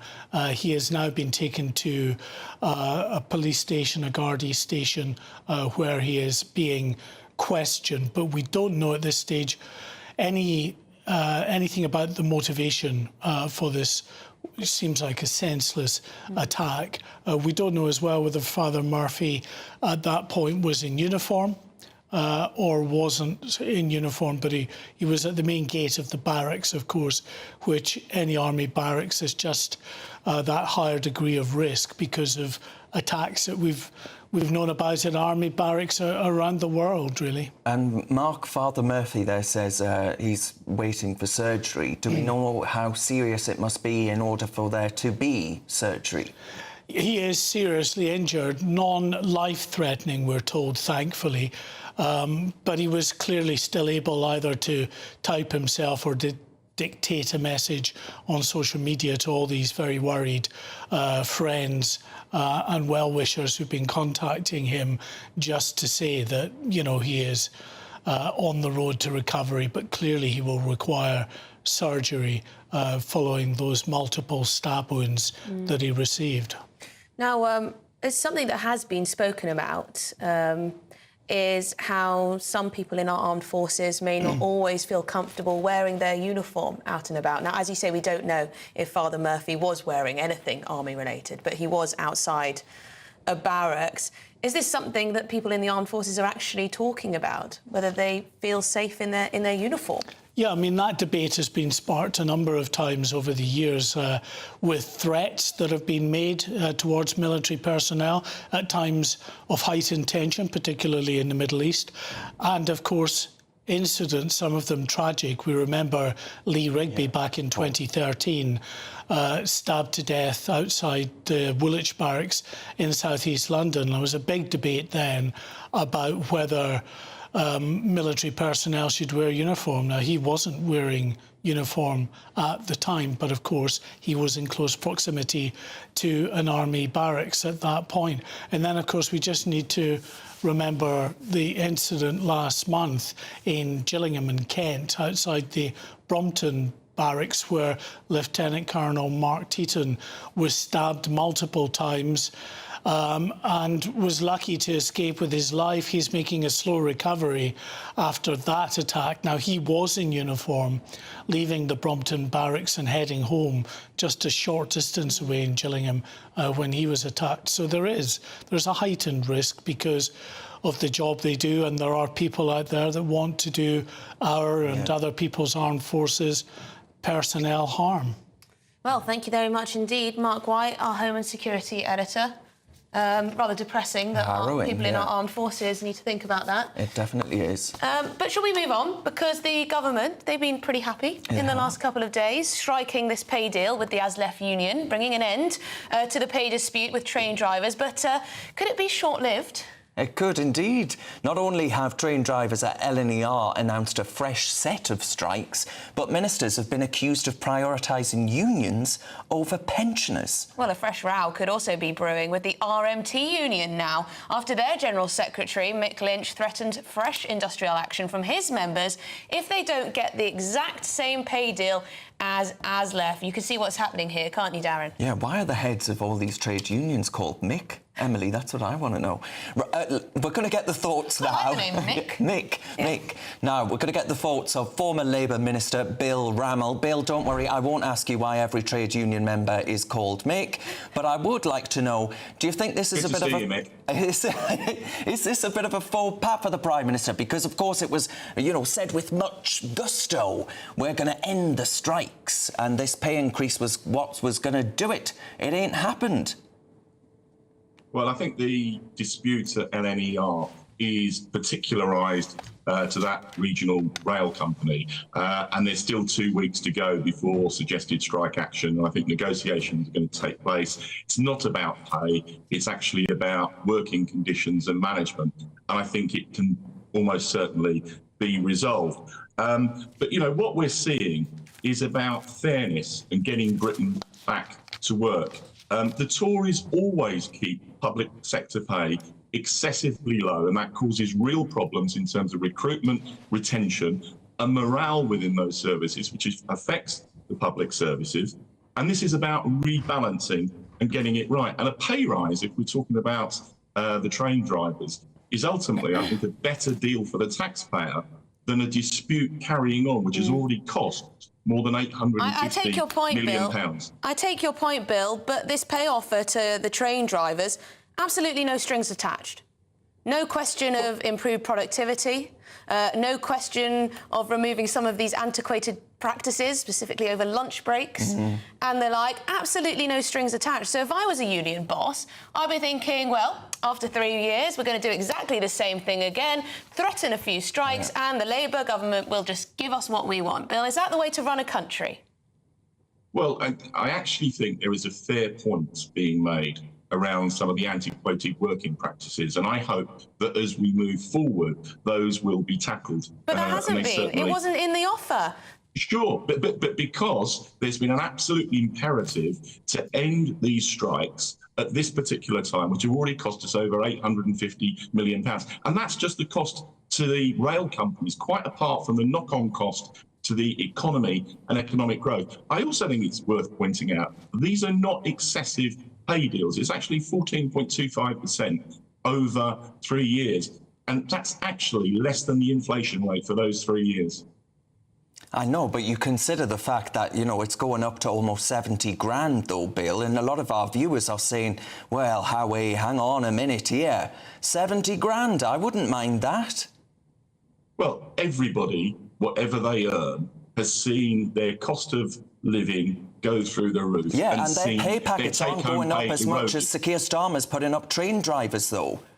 Well, we're seeing a rebalancing across the board. We've seen the deal for the nurses and the teachers. We've seen the junior doctors. We're now seeing some of these rail initiatives. It is a reality that under the last government, pay was excessively kept down. People were hit massively by cost of living rises, and it didn't resolve the strikes. You know, we were faced constantly within the NHS by operations being cancelled through strikes, in the rail companies, services being cancelled because of the strikes. We're putting right. Okay, what Bill. went wrong What about the taxpayer? And also, what about those who are having their winter fuel allowance taken away? I mean, that's going to affect millions of pensioners. It's not hard to see why some of those people might think, hang on, this government's got their priorities wrong. Well, I don't think pensioners have been deprioritised. Actually, pensioners are the group that has been most protected over the last 25 years. And the reality is... But hang on, where was getting rid of the winter fuel allowance in the manifesto? I don't remember reading it. Yeah, because we hadn't seen the full extent of the fiscal inheritance we were going to face. No, sorry, it's a reality. The other one, Bill. You look, for example... We also didn't know... Hold on. Look at the £4.8 billion being spent as an overrun on hotels for asylum seekers, which Jeremy Hunt had kept hidden from the Red Book. That's the reality. And, you know, in terms of pensioners, there has always been a case for means testing the winter fuel allowance, because you've talked to many, many pensioners who don't need it. They would say that should be brought in to alignment. Yes, so but Labour should have been upfront about that. There was also nothing in there about pay settlements with the public sector either. That's all been taken by surprise. But it's also a little bit awkward, isn't it, because Rachel Reeves talked down this economy so much when they were in opposition, saying it's in the worst state ever, you know, the worst inheritance since the war and all of that. And then it turns out that actually the economy is on the up. Well, hold on. You know, the inheritance we face on the financial front, and the Institute for Fiscal Studies have confirmed this morning, whilst the economy may be growing, the public finances are in a historic, disastrous state because of what we were left by the Tory party. That's what we're trying to make good. OK, good stuff. Thank you very much. Bill Rammell, former Labour Minister. Always great to talk to you. Thank you. Less the Tories, more COVID lockdowns, I would say, Emily. Well, yes, that too. Well, it's been revealed that victims of the infected blood scandal will receive support scheme payments for life as part of changes to the multi-billion-pound compensation plan. Those who were subjected to unethical research will also get up to £15,000 extra, and others will receive a Social Impact Award, recognising the consequences of any stigma surrounding the disaster. OK, well, let's speak to GB News political correspondent Olivia Utley. Olivia, talk us through this then. Well, essentially, back in April this year, the Conservative government, as was promised, that victims of infected blood would get the payout that they have been waiting so long for. But shortly after that, the general election was called, and then obviously everything was flung into complete uncertainty. Today, Labour have doubled down on the Conservatives' commitment, so they have said that victims of the infected blood scandal will start to receive payment from this year, and anyone who was directly affected and the families of anyone directly infected will receive money for the rest of their lives. That could amount to up to £2 million for some victims. The overall compensation package, there are varying estimates, but it's thought to be around £10 billion over the course of the lifetimes of these victims. Obviously, the government doesn't have any choice but to go ahead with this. This is one of the worst scandals in British history, and it has taken a shockingly long time to resolve. Years and years ago, this was a scandal that took place between the 70s and the 90s. These victims have been begging for compensation for decades in some cases now. So the Labour government has no choice but to proceed. And on the whole, it sounds as though victims are happy, if that's the right word, with the money that they will be receiving. But there is this slight complication. As well as the general payouts for all victims of infected blood, some people will be receiving an extra payout because they were treated basically as human guinea pigs at this specific school in Hampshire. Haemophiliacs were given blood that they didn't need as literally just a scientific experiment. Now, those people, those who have still alive, will also receive a £15,000 payout on top of the general fund that they'll be getting. Now, lots of those victims have already come forward and said that £15,000 is derisory. They are not happy with that at all. They think it's insulting. It'll be interesting to see how the government proceeds with this, because obviously the overall package is just huge, unsurprisingly, given the situation. But if those victims want to get more than £15,000, it looks quite likely that the government will have to cave and give it to them. OK, well, thank you very much indeed, Olivia Utley, political correspondent in Westminster. Now, coming up on the show, the Home Office is reportedly considering banning silent prayer outside abortion clinics. Is this the right move from the government? We'll have that debate after this. Stay tuned.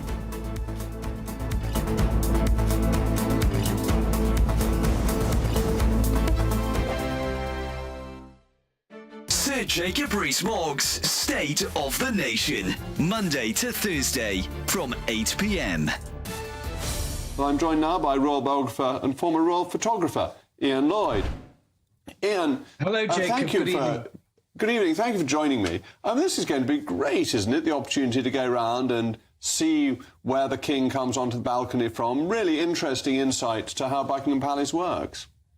It's exciting. I went yesterday, there was a press preview, and the thing that struck me first of all is that if you're the King and or the late Queen and you're on the balcony, you can't see the Mall. I mean, we all see people coming down from the top, thousands of people crowding in towards Buckingham Palace.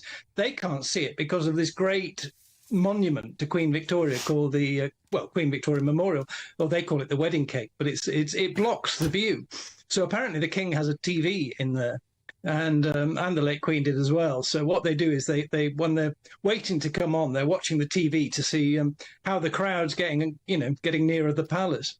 And the other thing that struck me is when we were on it looking down, is you can actually see individual faces in the crowd out there, because we looked out, so they do get a good view of what's happening directly underneath the palace, So they can see individuals. So if there's a friendly face in the crowd, they can see that person and possibly even wave. But they can't see that enormous mass of people you get at the big events that goes back towards Admiralty Arch.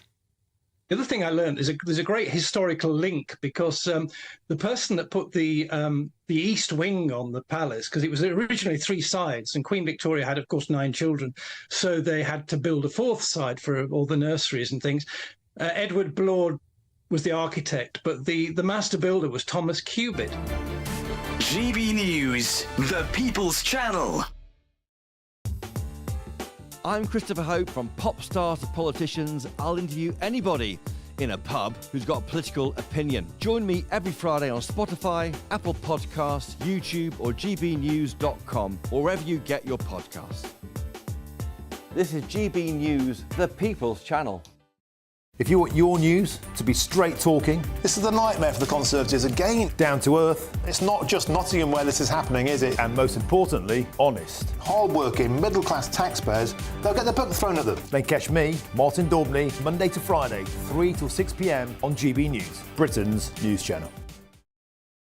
Join me, Neil Oliver, every Sunday night at 6 p.m. on GB News. And if an hour is not nearly enough for you, go to gbnews.com for special extended episodes online every Friday at 9 p.m, where we can truly get into the nitty-gritty of what's going on. GB News, Britain's news channel.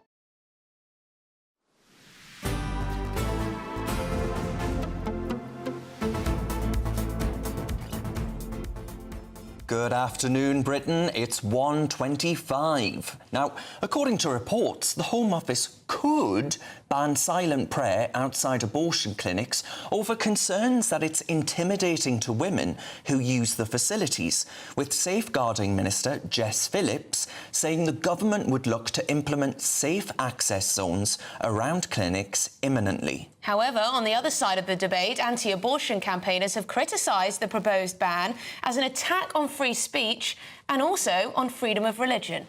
So, is that the case? Is that the case? Well, we've got anti-abortion campaigner Isabel Vaughan-Spruce, who thinks people should be allowed to silently pray outside abortion clinics as a form of protest, and Reverend Michael Corrin, who thinks silently praying outside abortion clinics is more about soft martyrdom than genuine debate. I hope we've reflected your views correctly there. Shall we start with Isabel?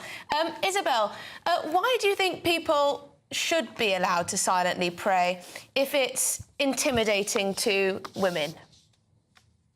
Firstly, I should say that I don't think silent prayer is a form of protest. I mean, buffer zones were only voted in off the back of outrageously untrue stories that were shared by those who've got a vested interest in abortion. We've already seen that where local PSPOs have created a form of buffer zones around abortion centres, such as the one in Birmingham that I've been outside, the police have gone far beyond the scope of the law in arresting Christians simply for their silent, imperceptible thoughts. That's something that wouldn't be accepted against any other group. It just seems like Christians are fair game, no matter how peacefully we conduct ourselves. Well, Reverend Michael Corrin, what do you say to that? This is an attack on Christians and their right to silently pray. Well, I'm in Toronto, so it's much earlier here. And the first thing I did before I walked the dog, before I made my coffee, was to sit down and to pray. Prayer is the center of my life. Has no meaning, actually, in my life without prayer. I hope that doesn't sound too grand, but it's a quintessence of who I am. It's not about proximity, it's about sincerity. I pray for all sorts of things. Prayer changes me more than anything else. But I pray for people this morning. I pray for people in Gaza and Israel and Ukraine and Russia. I'm quite a long way from those places. When you pray to God. You don't diminish God by thinking he has to be somehow just around the corner. You pray to God who listens to your prayers. And I'm absolutely fine with people praying if they're opposed to abortion. I'm not a fan of abortion. I would love rates to drop, and there are various ways we can achieve that. So I don't think this is about prayer. I think this is about a physical presence, which will, I mean, surely we can agree on this, be problematic, maybe intimidating for women who are going in. It is their right. If you disagree with abortion as a right under British law, fine, campaign against that, change the government. But Reverend Michael, would you be comfortable? Would you be comfortable seeing, let's say a woman outside an abortion clinic silently praying, being dragged off by the police in handcuffs? No, I'm not comfortable with anyone being arrested, and people are often arrested for the wrong reasons. With all due respect, I think that's a false image. If people break the law, there are consequences. Yeah. Now, I do agree that Christians are often treated in a way that other religions aren't. I agree with you on that. And I have lots of problems with how this government is reacting to all sorts of things. But I'm just trying to be reasonable here. And that women have a right to access abortion without any fear of intimidation or just feeling awkward in any way. That's their right. If you want to change that, you have to change the government. I don't think this is a free speech issue. And again, I think it does diminish how profound and vital prayer is. Isabel, what would you say to that? Because, I mean, many on your side of the fence, Isabel, I think would argue that actually they are praying for the individuals that they see coming in and out of these places, and that actually the presence of them being there is to reflect their prayers for that individual at that moment. So firstly, I'd say that nobody has a right to not feel awkward or not to be made feel awkward. Not that that's why we're there or that our presence does that, but that's not a right that anyone has. Many of the women that I've connected with over the years, and it's about 20 years of going outside of abortion centres, have chosen life, have managed to continue a pregnancy because of the support that we've given them and because of what many have done for them.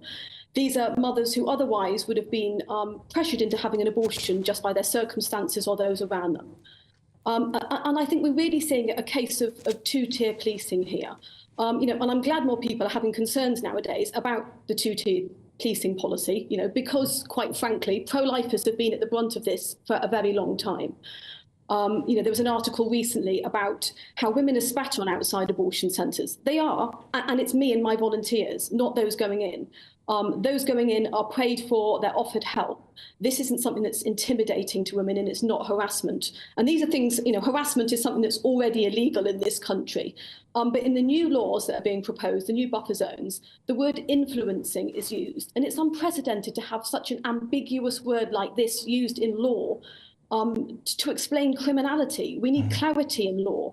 When I'm outside the abortion centres, standing there silently praying, there's other people standing there silently, maybe having a cigarette, maybe waiting for a partner who's in the abortion centre, maybe waiting for a taxi. Police aren't coming to ask them. But do you have material with you? So, I don't know, a placard or a T-shirt or anything that shows that you are an anti-abortion campaigner?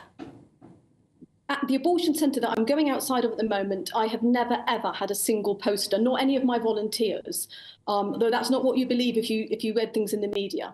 We don't carry any posters whatsoever. We stand there, and in the past, we've had leaflets that offer help to them. But when I've been arrested, I haven't had anything on me at all to show I'm pro-life. And my prayers even were imperceptible silent prayers, yet twice I've been arrested. Wow.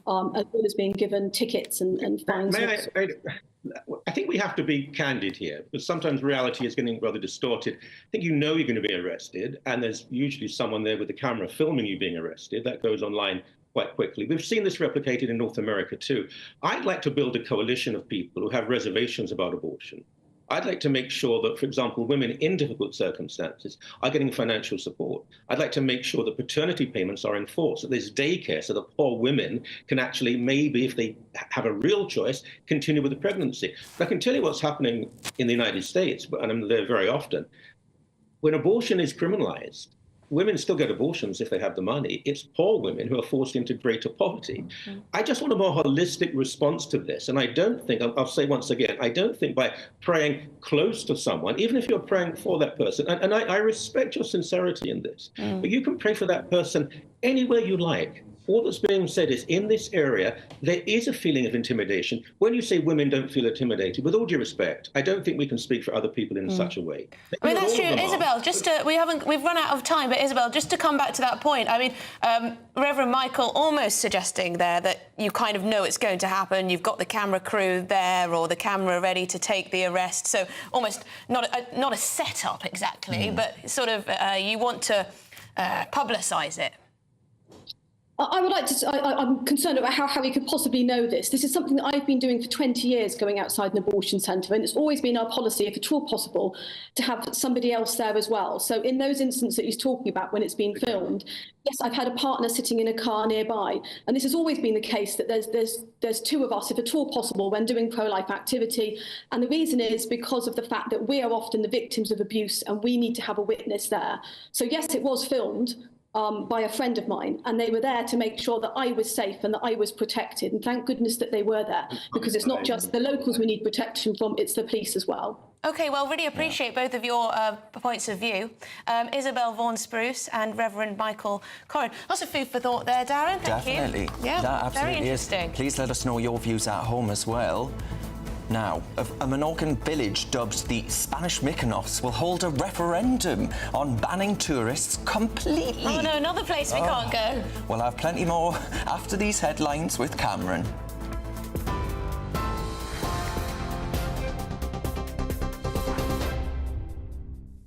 Thanks, Darren. It is 1:34. I'm Cameron Walker here in the GB newsroom. And we have an update for you on that stabbing in Ireland. Irish police have confirmed they are investigating a potential terrorist link to the attack on the army chaplain at a barracks in Galway. That's after the army chaplain was stabbed multiple times last night. Police confirmed that the man is in his 50s. He received a number of stab wounds and he's been taken to hospital in Galway. A teenage boy was restrained by members of the Defence Force outside Renmore Army Barracks before armed police responded and arrested him at about 10:45 p.m. Police say the scene remains sealed off as investigations continue. The victim's injuries are serious, but they're not thought to be life-threatening. And that victim has been named this morning. He's Chaplain Paul Murphy, and he's released a statement. He said, "Friends, thank you for your prayers, love and concern. Sorry that I can't reply to all messages and take all the calls coming my way. I'm doing okay, just awaiting surgery. All will be well." In other news, victims of the infected blood scandal can receive support scheme payments for life under changes to a multi-billion-pound compensation plan. Meanwhile, those who were subjected to unethical research will get up to £15,000 extra. That's after the government accepted the majority of recommendations from an independent review into planned compensation for victims. More than 30,000 people who received NHS treatments between the 1970s and early 1990s were infected with contaminated blood.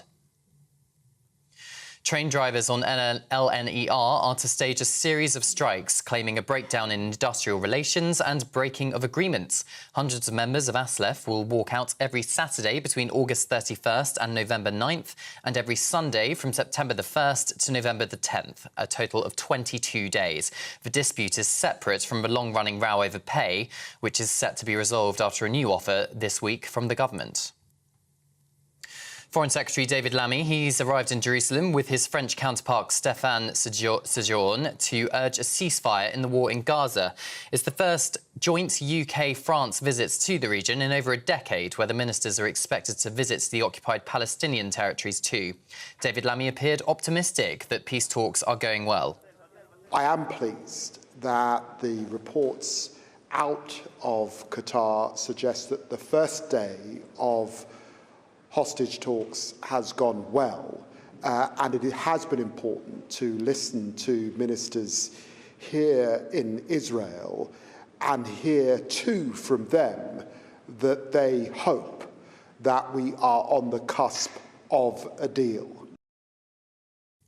And Prince Harry's appeared to subtly weigh in on the recent riots in the UK, which were sparked partly online by misinformation.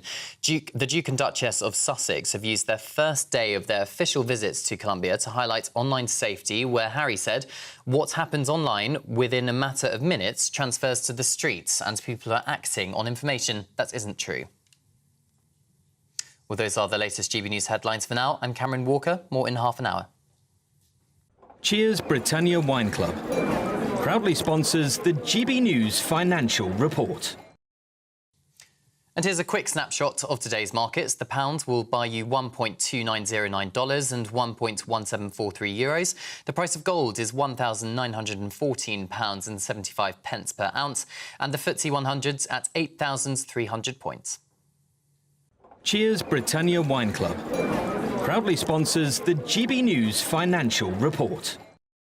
For the very latest GB News direct to your smartphone, sign up to news alerts by scanning the QR code or go to gbnews.com/alerts.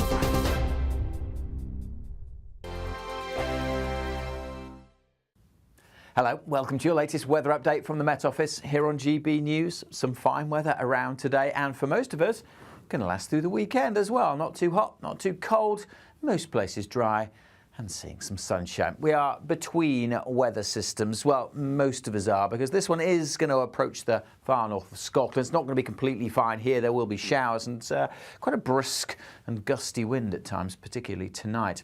Patchy rain clearing away from the southeast to early doors this morning, so now it's fine and bright, sunny spells for the most part. A bit more cloud at times over northern England, Northern Ireland, but generally a fine summer's day with temperatures pretty close to the average. Quite warm still in the southeast, but not as hot as it has been. Obviously feeling cool with the gusty winds and the fairly frequent showers across the Western Isles and the Northern Isles. They'll keep going well into the evening. A few showers over the Highlands, but further south, any showers, I think, few and far between. The odd one possible in the Glasgow area and across Ayrshire. Most of Northern Ireland will stay dry. Again, showers can't be completely ruled out here this evening, but for most of England and Wales, it is going to be a fine day and a fine evening.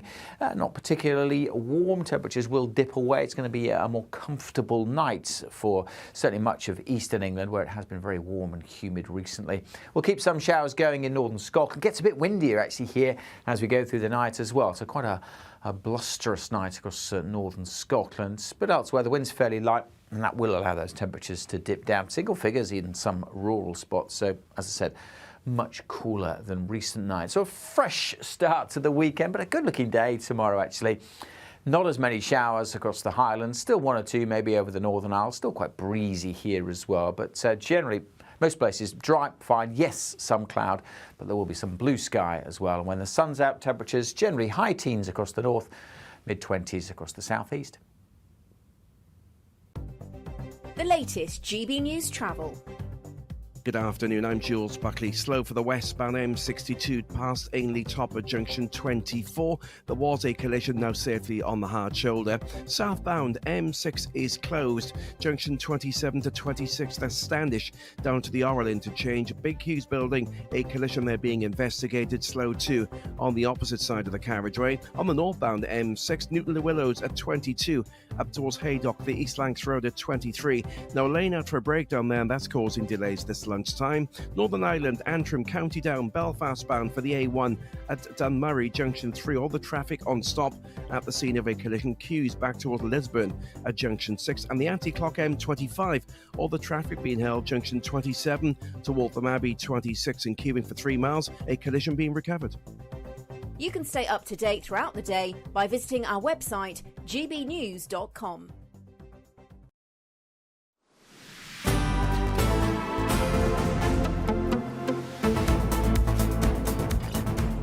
Good afternoon, Britain. It's 1:41. We're going to return to that breaking story that Irish police are now investigating a potential terrorist link to an attack on an army chaplain at a barracks in Galway. Well, let's get more with our Home and Security editor, Mark White. A terrorist link, that changes things.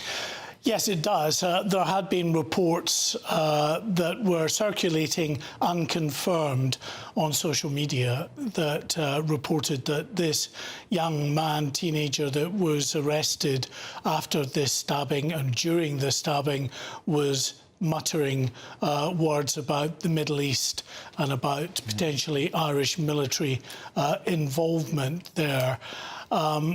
We didn't report that. We didn't have any information to corroborate that at the time, but now that seems perhaps to be a bit more credible, with the confirmation coming through from the police in Ireland that they are now looking into a potential terrorist motivation for this attack. It happened at 10:45 last night as Father Paul Murphy was at the main entrance to Renmore Barracks in County Galway when he was attacked at the entrance. Luckily, because it's an army barracks and it's at the main entrance, there were army personnel on guard duty that were able to respond quickly.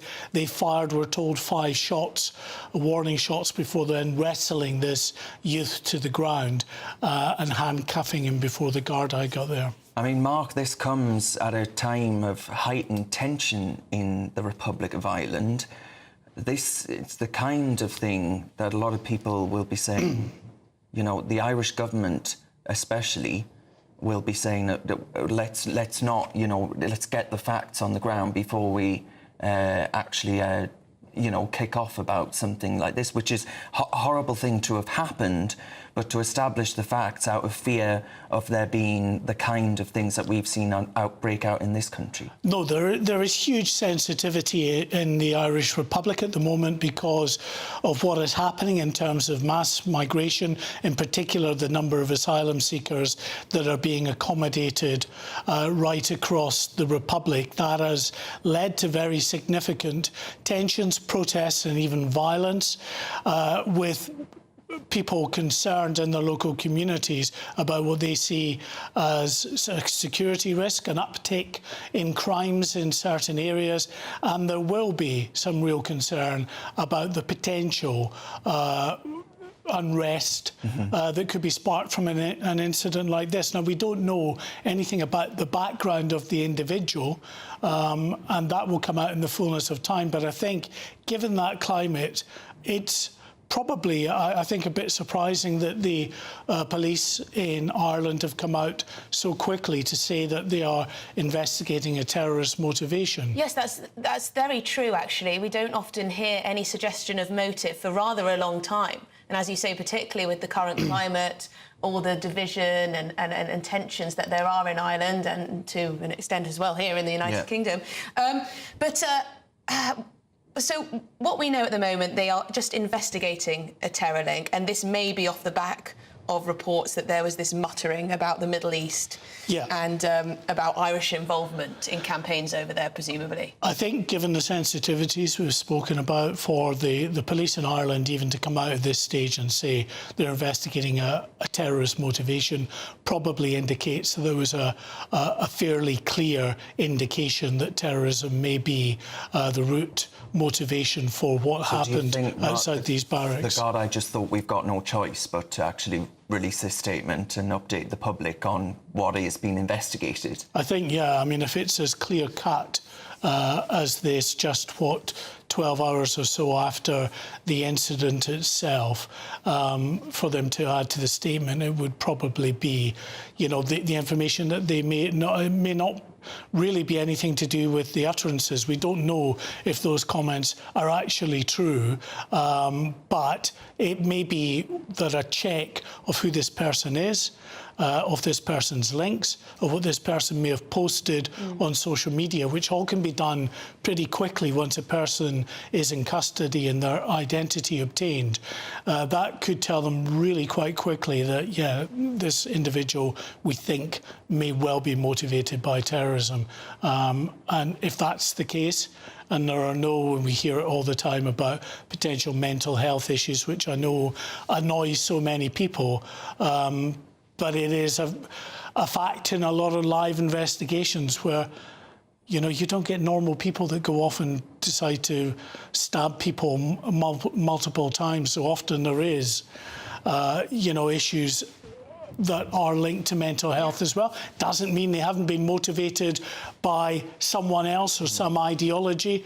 But in this one, there's no mention from what the police have said in a statement about mental health concerns, just that they're investigating a potential terrorist link. And nearly everyone has a massive digital footprint now. So, yes, as you say, the motive could perhaps be found quite quickly. But Mark White, thank you very much indeed, our Home and Security Editor. Thank you very much for that update. Yeah, lots more coming up on today's show. After this short break, we'll have the latest on the split of the year. Will we? As fans come to terms with the end of Tommy Fury and Molly May.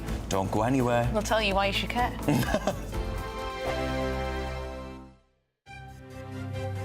GB News Breakfast. Every day from 6 a.m. Now, parents should be given a £5,000 tax break to encourage them to have more children. That's according to a think tank called Onward. Yes, their report suggests that the cost of parenthood is preventing couples from having as many children as they would like, and maybe actually stopping them from having a baby indeed at all. So with the birth rate at a record low, which is dangerous for our economy, isn't it? We are asking, should there be financial incentives to have children? Let's talk to journalist Julie Cook and consultant Hilary Salt. Good to see you both. Julie, what do you think? I mean, should I be in effect, handing over my hard-earned money, in tax dollars at least, to couples so they can procreate? I actually think it's a good idea, and I'm not a lefty by any stretch of the imagination, but we are in quite a critical time in terms of our population. Although our population is growing because of our ageing population, our birth rate is dangerously low. And according to the Lancet, I think we're going to be, I've got it written here, birth rate will drop to 1.38 by 2050 and 1.3 by 2100. And this is too low to sustain an ageing population. So although we've got lots of elderly now, you know, that's how it is, we don't have enough babies being born. And a booming baby boom is actually a sign of a booming economy. And I think people are scared now because of the cost of living. We've had COVID, we've now got this crisis. Why would people have a baby now? It's a terrifying time. But if you gave them an incentive, it might well boost our population, our birth rate. GB News, the People's Channel. Join me, Camilla Tominey, for a frank and honest discussion with those in power that cuts through the spin and gets to the heart of the issues shaping our nation. You haven't confirmed that you want to stand as leader, but you haven't ruled it out either. This report basically says that he's not fit to stand trial. Is he indecisive? Incompetent? I deliver the dose of reality Westminster needs. That's the Camilla Tominey Show at 9:30 every Sunday on GB News, the People's Channel, Britain's news channel. Are the newspapers getting you down? My wife didn't divorce me that month. Struggling to separate the wheat from the chaff? I know that it's a bit of a circus at the best of times. Well, don't worry, Headliners has got you covered. We'll take the burden of reading the day's news, and if we get depressed, who cares? It's an occupational hazard, frankly. That's Headliners on GB News from 11 p.m. till midnight, and the following morning, 5 till 6 a.m. on GB News, the comedy channel. Nah, just kidding. Britain's news channel.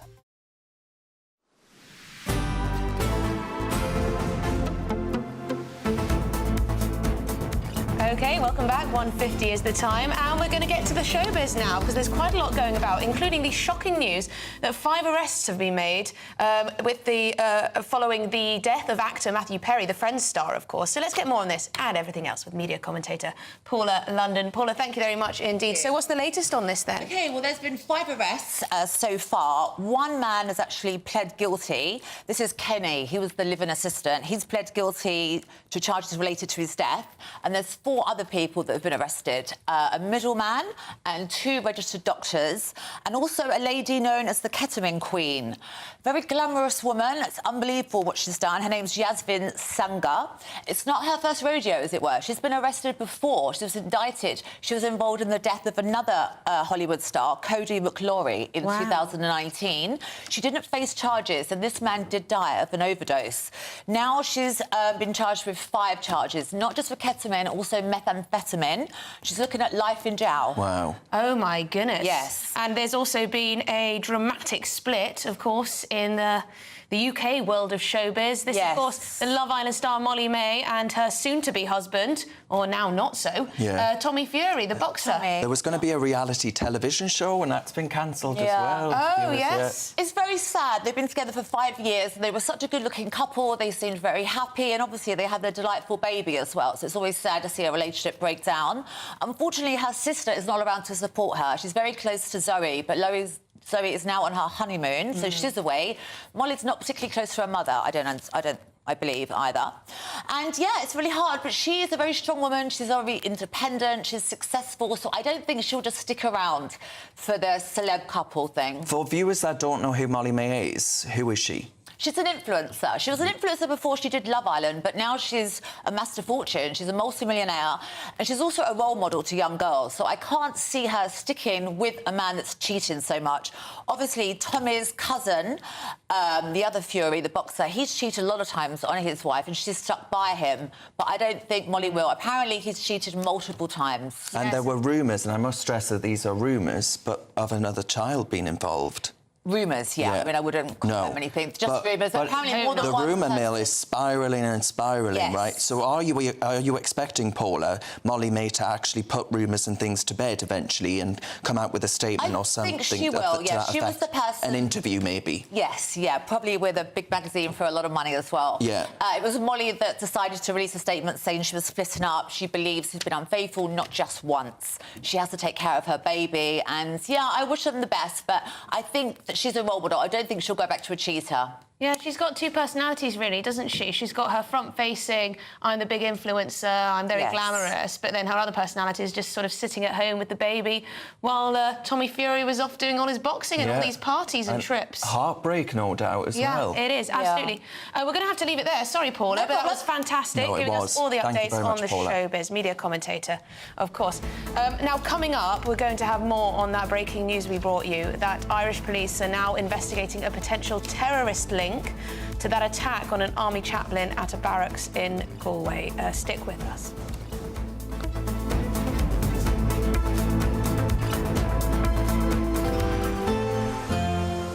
A brighter outlook with Box Solar, sponsors of weather on GB News.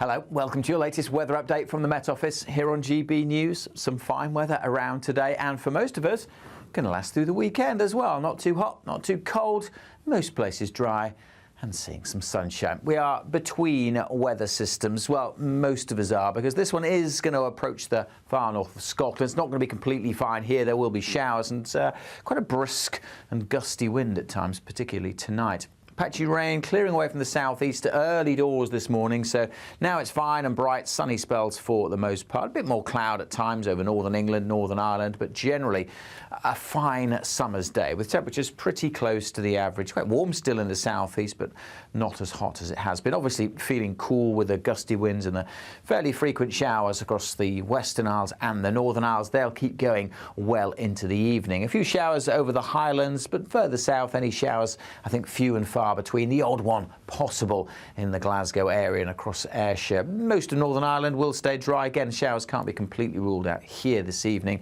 but for most of England and Wales, it is going to be a fine day and a fine evening.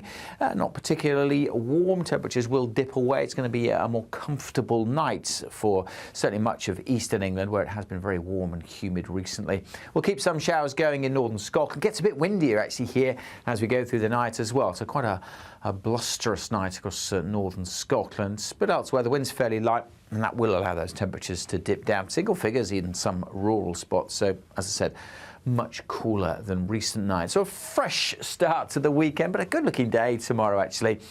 Not as many showers across the Highlands, still one or two maybe over the Northern Isles, still quite breezy here as well, but generally most places dry, fine, yes, some cloud, but there will be some blue sky as well. And when the sun's out, temperatures generally high teens across the north, mid-20s across the southeast. That warm feeling inside from Boxed Boilers, sponsors of weather on GB News.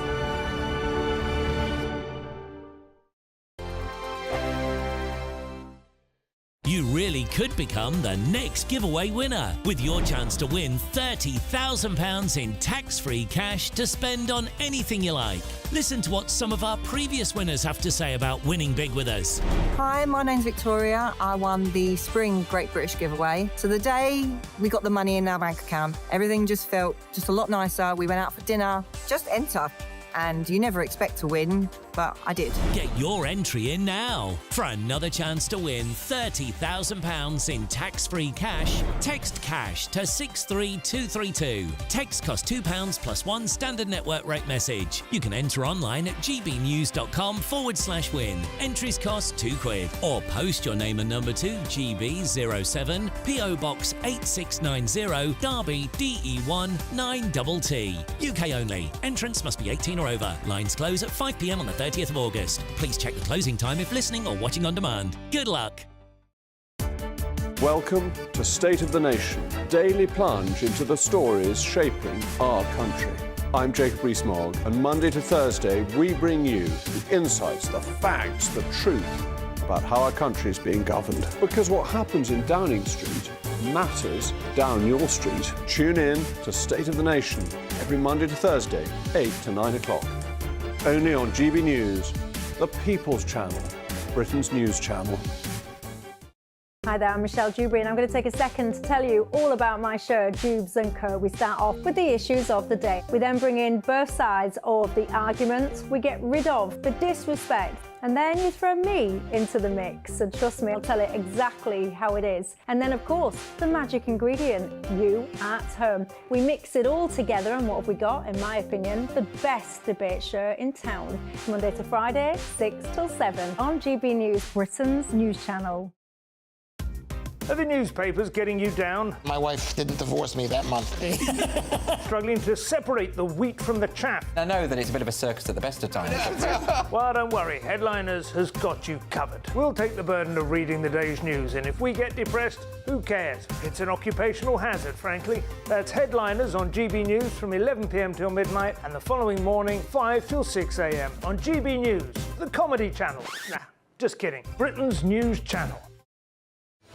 I'm Patrick Christie's. Every weeknight from 9, I bring you 2 hours of unmissable, explosive debate and headline-grabbing interviews. What impact has that had? We got death threats and the bomb threats on. As time passes, She could have said storm. You made my argument for me. My guest and I tackle the issues that really matter with a sharp take on every story. Went everywhere. something practical could be done. I can become something different. Patrick Christie's tonight from 9 p.m. only on GB News, Britain's news channel.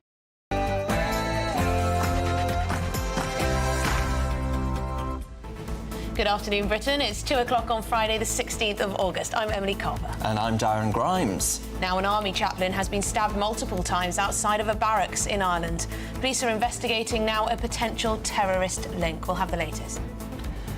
And not terminating here. The government's joy at striking a pay deal with train drivers could be short-lived, as it's revealed train drivers on LNER are to stage yet more strikes, claiming a breakdown in industrial relations. Will Labour continue to cave under union pressure? And have food delivery services become a magnet for illegal migrant workers? Last month, the Home Secretary said nail salons and car washes will be targeted by illegal migration raids. But could food delivery drivers be next?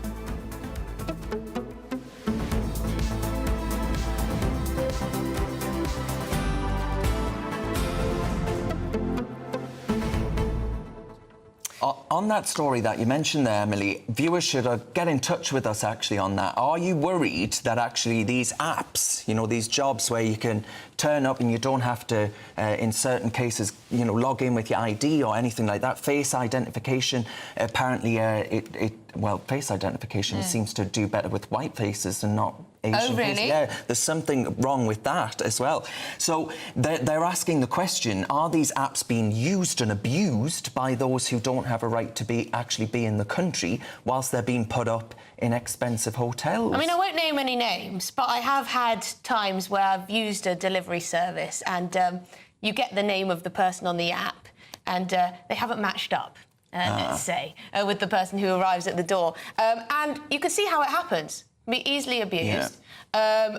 Often, if you look at it from the perspective of potentially businesses knowing this is going on, maybe, I'm not saying they do, but if they know that it's going on, well, it's, you know, it keeps the costs down, doesn't it? Because if you're an illegal migrant, you're going to obviously work for far less. And you mentioned earlier nail salons and the like are being investigated. I wonder if Yvette Cooper, the Home Secretary, will turn our attention to these apps too. Well, yeah, I know Mark White last year went on a couple of raids where they were stopping delivery riders and checking their identification and things like that and seeing sometimes they're legitimate, sometimes they are not. So it's one of those big problems. I mean, where do you even begin with that? There must be hundreds of thousands of these delivery riders up and down the country. But yes, I imagine this is going to have to be yet another priority for the Home Office. gbnews.com/your say. Please do get in touch. But first, it's your headlines with Cameron.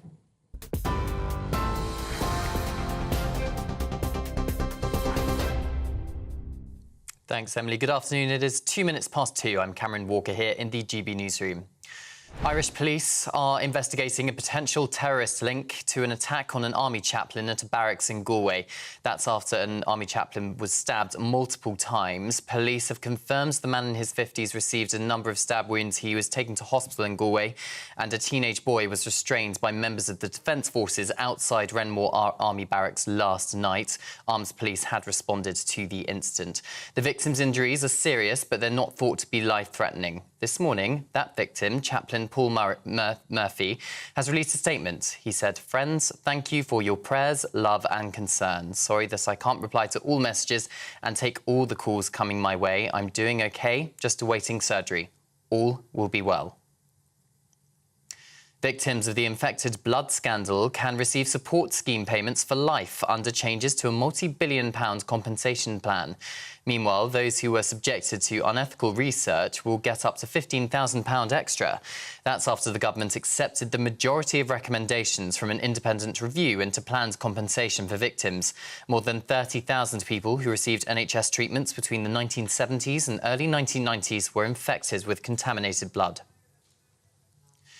Train drivers on LNER are to stage a series of strikes claiming a breakdown in industrial relations and breaking of agreements. Hundreds of members of ASLEF will walk out every Saturday between the 31st of August and the 9th of November, and every Sunday from the 1st of September to the 10th of November, a total of 22 days. The dispute is separate from the long-running row over pay, which is set to be resolved after a new offer this week from the government. Foreign Secretary David Lammy has arrived in Jerusalem with his French counterpart Stéphane Séjourné to urge a ceasefire in the war in Gaza. It's the first joint UK-France visit to the region in over a decade, where the ministers are expected to visit the occupied Palestinian territories as well. David Lammy appeared optimistic that peace talks were going well. I am pleased that the reports out of Qatar suggest that the first day of hostage talks has gone well, and it has been important to listen to ministers here in Israel and hear too from them that they hope that we are on the cusp of a deal. Prince Harry's appeared to subtly weigh in on the recent riots in the UK, which were partly sparked by online misinformation. Harry said, "What happens online within a matter of minutes transfers to the streets, and people are acting on information that isn't true." The couple were officially invited by the country's vice president, Francia Marquez, who says she was moved by their controversial Netflix documentary, where they laid bare their troubled relationship with the royal family, leading to their eventual departure as working royals. During a panel talking about online misinformation, Prince Harry suggested education could help the public spot fake news. A lot of people are scared and uncertain, and I think one of the solutions to that is education and awareness, because it's becoming harder and harder to stem the flow from the source, and therefore really it comes down to all of us to be able to spot the true from the fake. The number of pharmacies in England could fall below 10,000 for the first time in almost 2 decades. That's a warning from the National Pharmacy Association, which claims 7 pharmacies a week have so far closed this year. Cuts to budgets and medicine becoming more expensive have been blamed. If numbers fall below 10,000, it will be the lowest number since 2005. 2 doctors and 3 others, including a personal assistant to the actor Matthew Perry, have been charged with supplying the Friends star with ketamine. The assistant has since pleaded guilty. The powerful sedative caused the actor's death from a drug overdose nearly a year ago. The US Attorney General says the defendants, including a woman known in Los Angeles as the Ketamine Queen, were part of a criminal network that gave the drug to Perry and others. The US Attorney Martin Estrada claims the defendants took advantage of the Friends star. These defendants took advantage of Mr. Perry's addiction issues to enrich themselves. They knew what they were doing was wrong. They knew what they were doing was risking great danger to Mr. Perry, but they did it anyways. Well, those are the latest GB News headlines for now. I'm Cameron Walker. More in half an hour. For the very latest GB News direct to your smartphone, sign up to News Alerts by scanning the QR code or go to gbnews.com/alerts.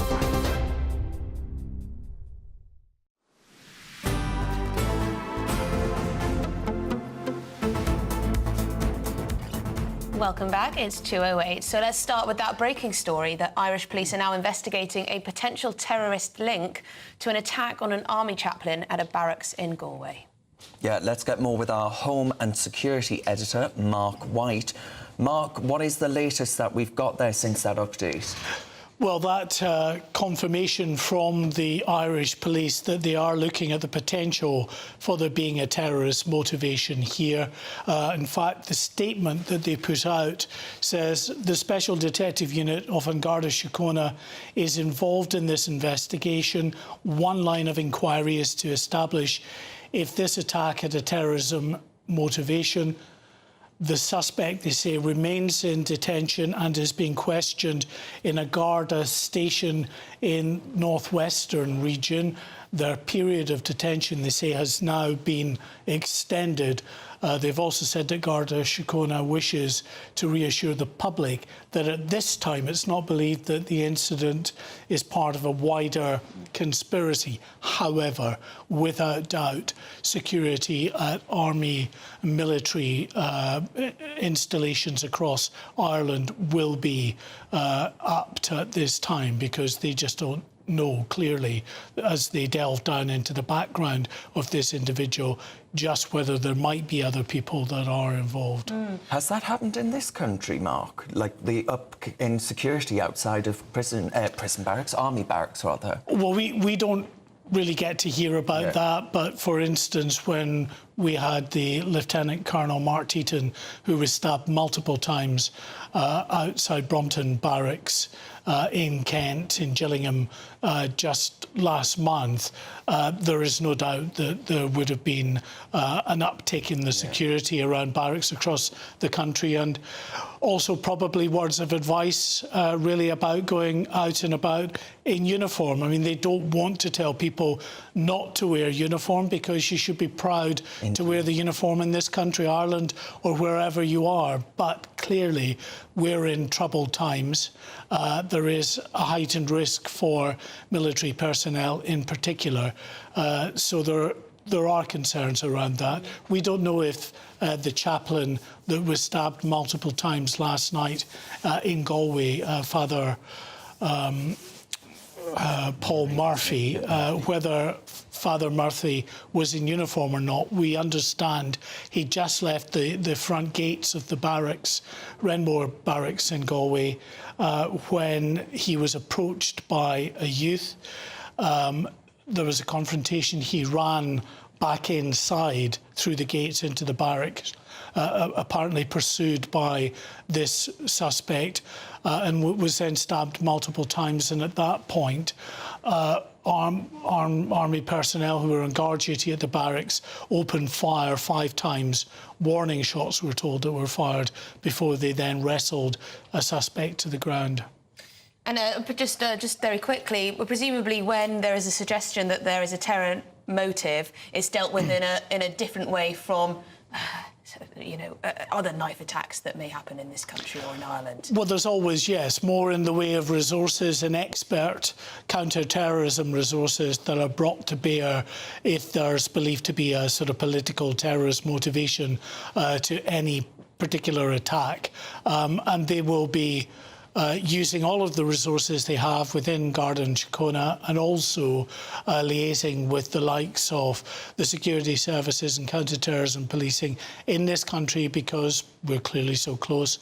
We share a border and there is always the potential for links to the UK as well. So no indication that that's the case, but all of these avenues are being explored as this investigation, which is still very much in its infancy, but is going forward. And I think for the An Garda Síochána to come out and say at this early stage that they're looking at a potential terrorist motivation would probably indicate there is some clear evidence pointing in that direction. OK, well, thank you very much indeed, Mark White, our Home and Security Editor. Now, the government's joy at striking a pay deal with the ASLEF union and bringing an end to the pay dispute with train drivers could be short-lived. Yes, not only have train drivers at LNER announced a fresh set of strikes, remarkably, but ministers have been accused of prioritising unions over pensioners. Yeah, a fresh row could also be brewing with the RMT union after their General Secretary, Mick Lynch, threatened fresh industrial action from his members if they don't get the exact same pay deal as ASLEF. Who could have possibly predicted that, Emily? Well, let's get more from our GB News political political editor, sorry, Christopher Hope. Christopher, doesn't look great for the Labour government, does it? That after you offer this whopping inflation-busting pay rise, there's immediately a fresh series of strikes announced. No, it doesn't. And hello both again from College Green outside Parliament. Yeah, this is LNER drivers. They're represented by the ASLEF Trains Union. They're going to strike from August 31st to November the 10th on every Saturday and Sunday, going through that period, every 3 weeks, forgive me. They're striking reportedly over the fact that some bonuses were paid to managers to run the service during previous strikes. This is separate to the pay deal agreed by ASLEF with the train operators, brokered by Louise Haigh, the Transport Secretary, that 14% pay rise over 3 years. It comes as, of course, we know GPs are asking for 11%. We saw junior doctors get 22%. Public sector workers got 5.5%. That's millions of public sector workers getting 5.5%, costing the taxpayer billions of pounds. There are choices being made here politically by this government. They've removed the winter fuel allowance from millions of pensioners. So the message is pensioners might go cold this winter if they can't afford to put the heating on, but public sector workers, train drivers, doctors and like all get pay rises.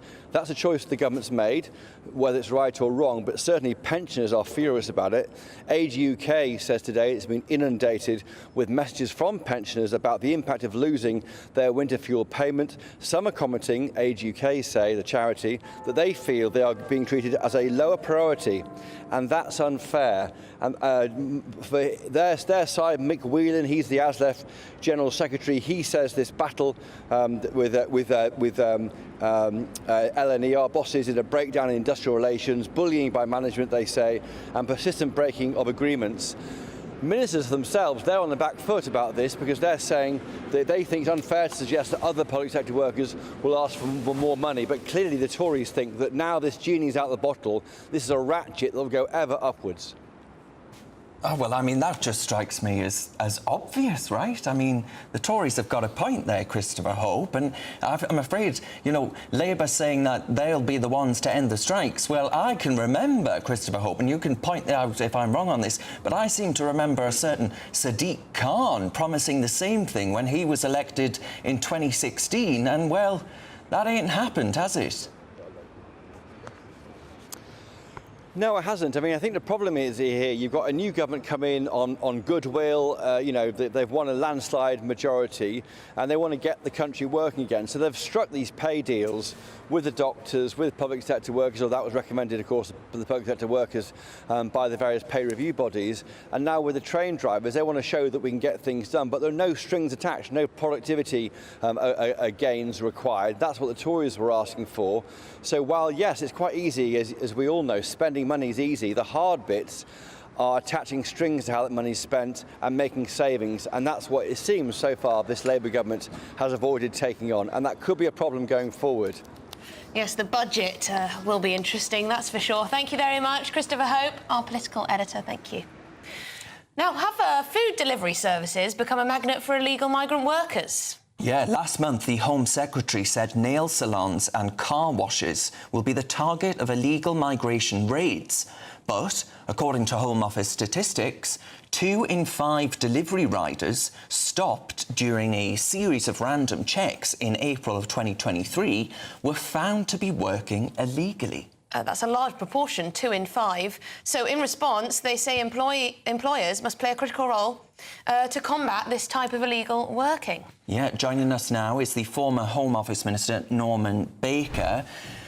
Norman, good to be with you. We've just found out from, well, one of our viewers has just messaged in, actually, saying that Hong Kong have been tackling this issue. So it isn't just isolated to the United Kingdom, right? There is a problem with these apps potentially being abused. Well, look, I mean, you've got a kind of grey economy here where people can work as kind of effectively self-employed, but also they should be properly registered on the books. And it suits some of these people very well, these companies, I mean, not to pay too much attention to where people have come from, to keep their wages down and say nothing about it. So the responsibility, prime responsibility in my view, is with those who are employing these people. They should make sure, first of all, people who are employed are legally able to work. And secondly, that they pay their taxes and national insurance and everything else. But thirdly, also, which hasn't been done, to make sure that those who are properly employed have proper terms and conditions. And you may remember the dispute in London with Uber drivers, who Uber were underpaying and not recognising as proper employees, and that had to be rectified through the courts.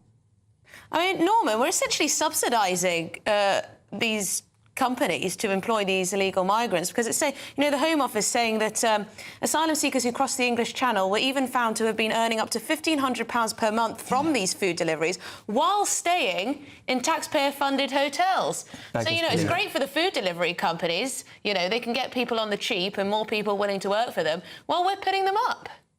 Well, I mean, look, there may be illegal migrants, and I'm sure there are. There are also people who perhaps are on benefit in this country who are working for these companies. There may be students in their holiday time who are legitimately working. There's a whole range of people, but it comes down to the employers to make sure that they are employing people legally and employing them properly under proper terms and conditions, and that's not happening.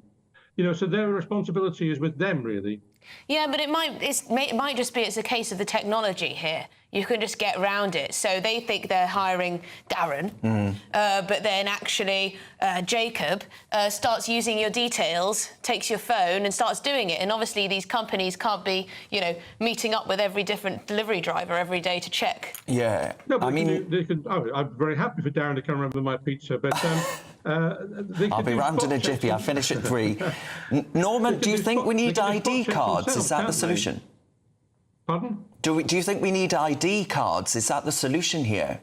I don't like ID cards. I mean, when I came into government in 2010 and part of the coalition between Lib Dems and Conservatives, we stopped ID cards, which are a very heavy-handed measure and effectively illiberal and give too much power to the state. No, the answer is to make sure that companies themselves take responsibility. And if companies are employing people improperly, then the companies themselves are properly fined and discouraged from doing so. That's how we deal with this. Well, it's a bit of a safety risk, isn't it? If 2 in 5 delivery riders going to your front door are actually illegally here, illegally working at least, doesn't make you feel that secure, does it? Well, I mean, I don't necessarily think that people who are working in this grey economy are necessarily a threat to public health or public order. No, not necessarily, but we don't know who they are. We don't know whether they're here, why they're here. Well, I mean, I'm in favour of people being properly registered and properly employed, and that's what I meant, the point I made a moment ago. Can I make a wider point, actually, which is I've always taken the view, which is not necessarily shared by very many people I don't know. I don't like people being kept on by the public purse and doing nothing. I've always been in favour of people who come over here, whether they're legally here or otherwise, earning a living and paying taxes and insurance properly and contributing to the national picture. And a whole lot of people sitting around doing nothing for months isn't very good use of people that could be used for proper purposes. Well, hang on, Norman, because you might as well put up on the White Cliffs of Dover, you might as well put up a big poster, a big advertisement that says, "Come on, come all." Former Home Office Minister Norman Baker says you can come and you can work and we'll even put you up in a hotel. Who wouldn't want to come in those circumstances? It's part of a package, and part of the package is making sure the Home Office does what it never does do, which is process people much more quickly than it does and eliminates people who shouldn't be here. Well, Norman, we know how difficult it is to get returns agreements with some of these countries. You know as well as I do that it's very difficult to remove people, even if they don't have a legitimate asylum claim. Well, you might be able to with Vietnam, you might be able to with Albania, Romania, other countries like those, but there's a lot of other countries people are coming from where we don't seem to have that capability. But thank you, Norman. I appreciate this conversation. Always good to get your view and experience on these types of matters. Yeah, your pizza's around the corner, Norman. It's staggering, isn't it? 2 in 5. I mean, this was just one, this was one swathe of random checks of delivery rights. Exactly, but that's very high. It is. No, it is. But a lot of viewers, one of our viewers, Mark, just wrote in, he says, if this was conducted in April 2023, what did the Conservatives do about it? Oh, quite. Nothing. Yeah. But, well, coming up... Well, they might have done some raids. They might have done some stop checks. Yeah, stop checks. On these apps, though, in particular, what's happened there. Coming up, back to, is it Bogota? Bogota, as the Sussexes continue their quasi-royal tour, slamming fake news on social media. That's to come after this.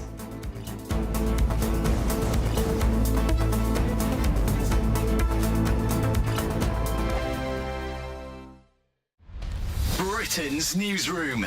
Weekday mornings from 9:30. We haven't talked about Meghan for a very long time. Well, this is about suicidal ideations, which apparently Meghan Markle says she was having. It's not our place to question whether that is true or not. But she's saying this, Matt, isn't she, so that we can all be aware of online harms and therefore what? We can't have anonymity online anymore? Yeah, I think it's a bit... I mean, obviously, you know, her personal story is very affecting, and I think it will help people, you know, to hear the issues. Because we hear issues around mental health, but we don't often hear in detail about suicidal ideation, which is that people having thoughts about suicide, not necessarily having a detailed plan to do it. So I think that's important. But then, if you're going to say it's all about online harms, what do you mean? What do you want to change? What rules do you want to introduce or you know, or alter? And I think that's the issue, that it doesn't actually go anywhere. So, because she's given us a talk in America, she's supporting a charity, all very noble. So the suicidal... It was because of what she was reading about herself online. Is that what she said? Well, I think she thinks it because of the whole structure, really, of what she went through. What did she go through? About herself. Well, you know, she thinks she's been through trial by tabloids. Others would disagree. Oh, that again. Emma. That again. I don't often agree with Meghan Markle. In fact, I never agree with Meghan Markle. Good. But actually, on this, I'm reaching a point where I think the anonymity online and the abuse and the vitriol and the violence and the threats that you can fling at people online is actually really getting too much. And I think that it is dangerous. And I do think that when you receive really hateful, blasphemous messages from people, and it's always the be kind, the kind of hate mob, the kind of, well, we know who we're talking about. They're almost 99.9% anonymous, and I think we do need to look at that. GB News, the People's Channel. Every Saturday, 10 till 12, we'll bring you all of the news that you need to know. We'll also remind you that there is so much to smile about. It's my favourite time of the week. I get to relax, enjoy some light-hearted stories, and let Ellie teach me about fashion too. That's Saturday Morning Live, every Saturday, 10 till 12. Only on GB News, Britain's news channel. Join me, Nana Akweer, for an informative, interactive news programme with a difference. It's fun. It's true. You're not wrong. No one will be cancelled. Lovely. Join me from 3 p.m. every weekend, only on GB News, Britain's news channel. If you want your news to be straight talking... This is the nightmare for the Conservatives again. Down to earth. It's not just Nottingham where this is happening, is it? And most importantly, honest. Hard-working, middle-class taxpayers, they'll get their book thrown at them. Then catch me, Martin Daubney, Monday to Friday, 3 till 6 p.m. on GB News, Britain's news channel.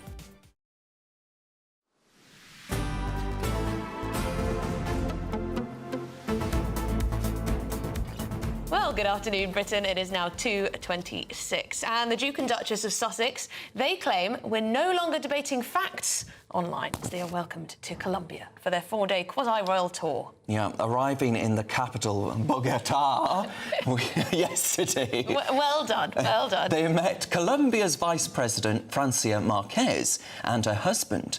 Now, the couple travelled to South America to address concerns surrounding social media and the world's digital future. Was that the aim of the whole trip? Well, allegedly. Prince Harry says we need to be more cautious when adopting artificial intelligence. Yes, well... AI is scary. And I think a lot of people are scared and uncertain. And I think one of the solutions to that is education and awareness, because it's becoming harder and harder to stem the flow from the source, and therefore really it comes down to all of us to be able to spot the true from the fake. Well, that was a whole load of nothing, wasn't it? Wisdom. Yes, we're going to get the thoughts now of former royal correspondent at The Sun, Charles Ray. Charles, you're a ray of sunshine, my friend. What did you make of that? Well, that's been used before. Well, I have to say, I actually agree with Harry and anyone else who says that we have to be cautious about things that appear on social media. We only have to look back less than 10 days as to what happened in this country when wrong things were used on social media and we had riots in the street as a result of what Harry is saying, fake news. what the difficulty is, of course, is how do you spot fake news? I try to be very, very careful with my Twitter or X account, as you want to call it, because I see an awful lot of things on there that, to be perfectly honest, I think I'm reading fairy tales, half the time. So I think he's right. I think we need to be more cautious, and I think it's incumbent on governments in particular to try to do more, to police this wild west that we've got of social media. Well, hang on, Charles. Is there not a worry here that actually this is a member of the royal family being seen to enter politics on a visit? Because obviously disinformation and fake news is a controversial topic, because who is the ultimate arbiter of truth and fact? So do you trust Harry to determine? Well, I don't trust Harry to determine that, no, after the things he's said and been proven wrong on, or to have been, unfortunately not in full grasp of the facts. But, is this a worry, especially on a visit that hasn't been authorised by the Foreign and Commonwealth Office? Well, I don't think it is a worry. I mean, like you, I'm very suspicious of anything that Harry actually says. I just happen to agree with this point that things need to be done to make online platforms safer, particularly for younger people. But, he's out. He is, in effect, out of the royal family, as is Meghan. They don't go by the rules of protocol that other members of the royal family tend to abide by. They've gone to Colombia. The UK Foreign Office has warned people shouldn't go to certain parts of it. The US actually says that people from the States should actually rethink their plans of going there. So all the rules are being broken by Harry and Meghan, or as I like to call it, Meghan and Harry, because she seems to be the one who's leading the sort of thing in Colombia. They never actually say what they want, though, in terms of social media and things. I mean, do they actually have an idea of what the online media landscape should look like? I mean, there's clearly a veiled attack on Elon Musk and the like, but do they just want anything nasty off there? Do they just want things that, are then proven to be untrue at some point off there? It's easy to stand and say, I want the online world to be safer and it to be less nasty and for there to be less untruths on there. Yeah. It's much more difficult, as we found out in this country and every other country, to actually work out what the policy looks like. You're absolutely right, Emily, that it's all very well everybody jumping on the bandwagon and saying, oh, we've got to clamp down on social media. Like, I'm suggesting that as well. But, they haven't come up with any solution to it, any program to make it safer and healthier for people to use. Which is a big problem. But there isn't anybody who's actually come up with any plans, to make it safer and healthier. I mean, we've already heard, about WhatsApp and the problems that it's having, trying to protect young children. So it is a big issue, this is. And I just think that governments really need to, especially our government, really needs to get involved in this and to try to do something and come up with a solution that can help. Well, thank you very much indeed. Charles Ray, former royal correspondent at The Sun, sympathetic to what Prince Harry had to say there about the Wild West online. I just think, better at least to go after the platform owners rather than individuals who, post misinformation or whatever. Well, some people aren't even, not everyone is an absolute expert on everything, and you are free to just, do what you will on social media. That's true. But yes, we have got a bit of breaking news. We're hearing that the Border Force are now announcing that they may strike at Heathrow Airport. Yes, so the PCS union says Border Force staff at UK's London Heathrow Airport are to take industrial action for 23 days from August 31st. I mean, Sir Keir Starmer's having the right time of it, Emily, isn't he? Is there a bit of momentum here? Could we actually, despite what the government are hoping, could we actually see that these pay offers are actually encouraging more and more public sector workers to go on strike? A winter of discontent. I hope not, but the ball seems to be on the roll. Anyway, coming up, we'll have more on that breaking story that Irish police are now investigating a potential terror link to an attack on an army chaplain at a barracks in Galway. That's after your headlines with Cameron.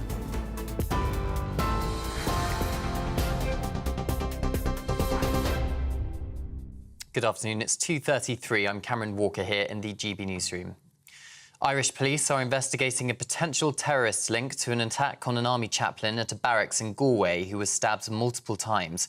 He was taken to hospital with serious injuries which are not thought to be life-threatening.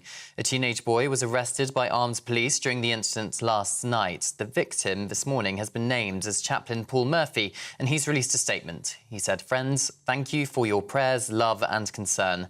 Sorry that I can't reply to all messages and take all the calls coming my way. I'm doing okay, just awaiting surgery. All will be well." And some breaking news, as you've been hearing, hundreds of Border Force staff at Britain's busiest airport, London Heathrow, will go on strike from the 31st of August to the 3rd of September. The Public and Commercial Services Union says a refusal to work overtime will also last until the 22nd of September. More details on that as we get it. Victims of the infected blood scandal can receive support scheme payments for life under changes to a multi-billion-pound compensation plan.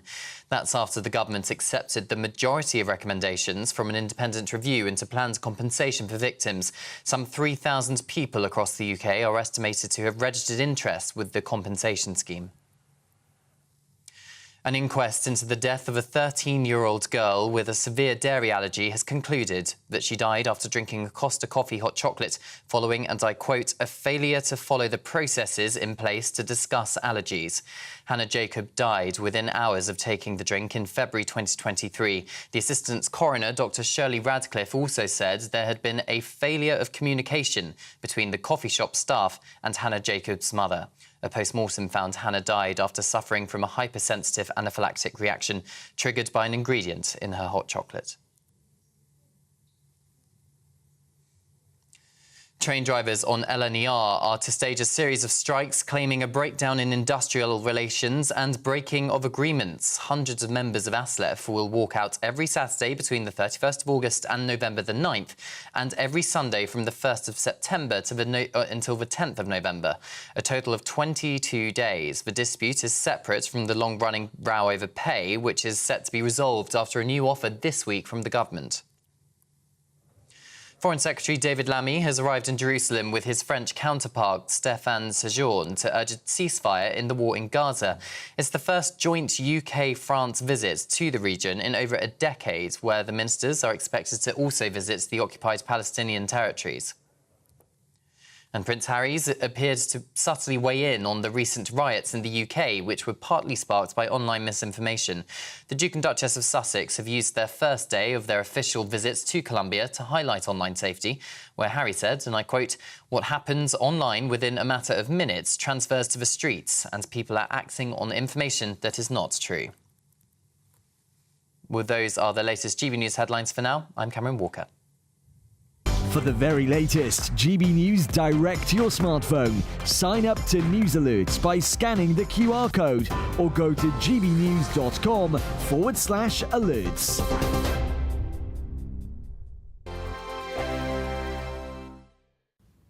Hello, welcome to your latest weather update from the Met Office here on GB News. Some fine weather around today, and for most of us, going to last through the weekend as well. Not too hot, not too cold, most places dry, and seeing some sunshine. We are between weather systems. Well, most of us are, because this one is going to approach the far north of Scotland. It's not going to be completely fine here. There will be showers and quite a brisk and gusty wind at times, particularly tonight. Patchy rain clearing away from the southeast early doors this morning, so now it's fine and bright, sunny spells for the most part. A bit more cloud at times over northern England, Northern Ireland, but generally a fine summer's day with temperatures pretty close to the average. Quite warm still in the southeast, but not as hot as it has been. Obviously feeling cool with the gusty winds and the fairly frequent showers across the Western Isles and the Northern Isles. They'll keep going well into the evening. A few showers over the Highlands, but further south, any showers, I think, few and far between. The odd one possible in the Glasgow area and across Ayrshire. Most of Northern Ireland will stay dry. Again, showers can't be completely ruled out here this evening, but for most of England and Wales, it is going to be a fine day and a fine evening. Not particularly warm. Temperatures will dip away. It's going to be a more comfortable night for certainly much of eastern England, where it has been very warm and humid recently.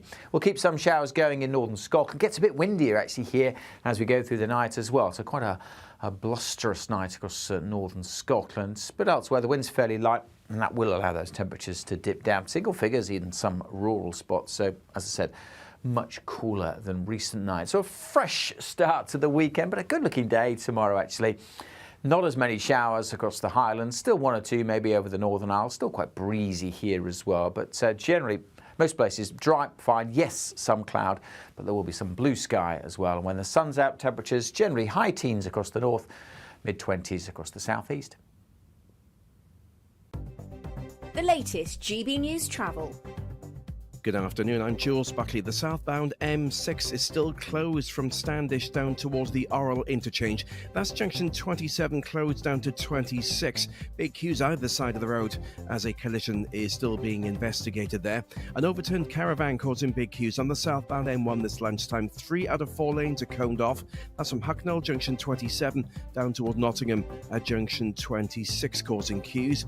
A collision on the southbound M42 means delays and a lane out Tamworth at 10 through towards 9 for Coleshill. M25 anti-clockwise after junction 27. Big queues for 6 miles.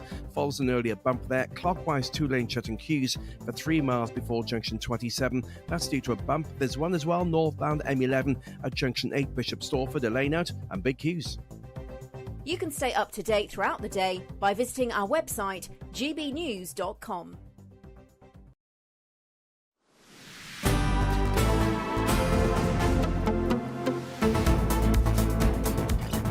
Right, it's 2:39. Shall we speak to Martin Daubney, who's up next at 3 o'clock? We always do this at this time. Absolutely. Martin, have you just seen that... so we've heard that ASLEF, the trainer union, are actually going to strike again, despite the pay offer. And now we're hearing that the Border Force, too, are at it. Well, don't forget, when Border Force went on strike last time, things were better. The army stepped in. Nobody even noticed. It was the least effective strike of all time. But let's be honest, the absolute state of the unions, the absolute state of Great Britain, those of us, Darren and Emily, who said we'll be going back to the 1970s before the general election, well, we were called conspiracy theorists. And look what's happening. The trains are grinding to a halt. The doctors are queuing up for their bag of silver. The nurses, the teachers, billions and billions and billions being thrown into that so-called black hole. Well, it's now a super black hole. It's getting bigger. We're back to the days of warm sandwiches and curly sandwiches and warm beer and all the rest of it. It's going to be flat caps and whippets soon. We're back to the 70s. Things are getting terrible. Let's be honest. They're putting train drivers before pensioners. They're robbing pensioners of their winter fuel allowance to pay their union mates. And everybody who rages about this before the general election, well, we were called conspiracy theorists, and guess what? It's turned out to be true. Well, hey, do you think this is a return to a winter of discontent then? Are you expecting more of these trade unions to say, well, I'm going to get in on that act? It follows reason that everybody who knocks on the door at number 11 is getting a bag of silver.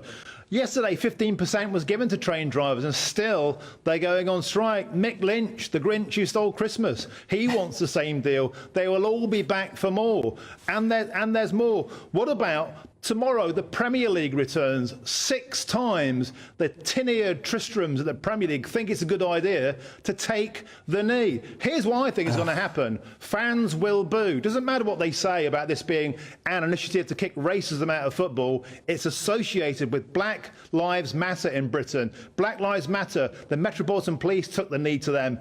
Keir Starmer took the knee to them. Football fans hate it. They're going to boo. I think they're going to be filmed. They're going to get banning orders. What next? Will they get arrested? Will they lose their jobs? In the current environment, don't rule it out. I was speaking to 2 former England players who think this has got no place in the modern game, and I totally agree with them. Well, it sounds like a fantastic show, Martin. We'll stick with the programme for you 3 till 6 o'clock. See you later. All right. Now, we're going to return to that breaking story. Irish police are now investigating a potential terrorist link to an attack on an army chaplain at a barracks in Galway. Yes, Father Paul Murphy, who's in his 50s, was stabbed multiple times outside Renmore Barracks and was rushed to hospital. Well, joining us now is former Scotland Yard detective Mike Neville. Mike, thank you very much for joining us. I mean, the protection that's going to have to be ramped up around these barracks is going to be at the focus of the state's view right now, isn't it? It's truly shocking. I'm a veteran as well, and the cadre is a vital part of any regiment, and we don't see much of this in Ireland. You know, in the Southern Ireland, to see a priest, an army officer stabbed like this. I mean, it's good work by the Garda that they've got a suspect in custody already, but very worrying that they think terrorism may be linked to it.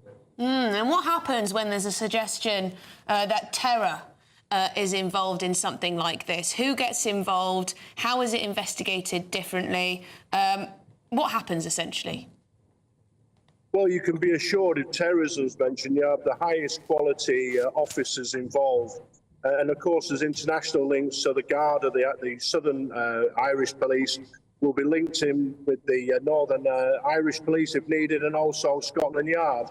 And so all sorts of intelligence will be brought in. It depends what kind of terrorism they're speaking about. Of course, when we're in Ireland, we're thinking of the IRA and Ulster Unionists, but that really has died down. So could it be Islamic terrorism or some other branch? Until we know exactly what it is, but we really can't say what the police will do next.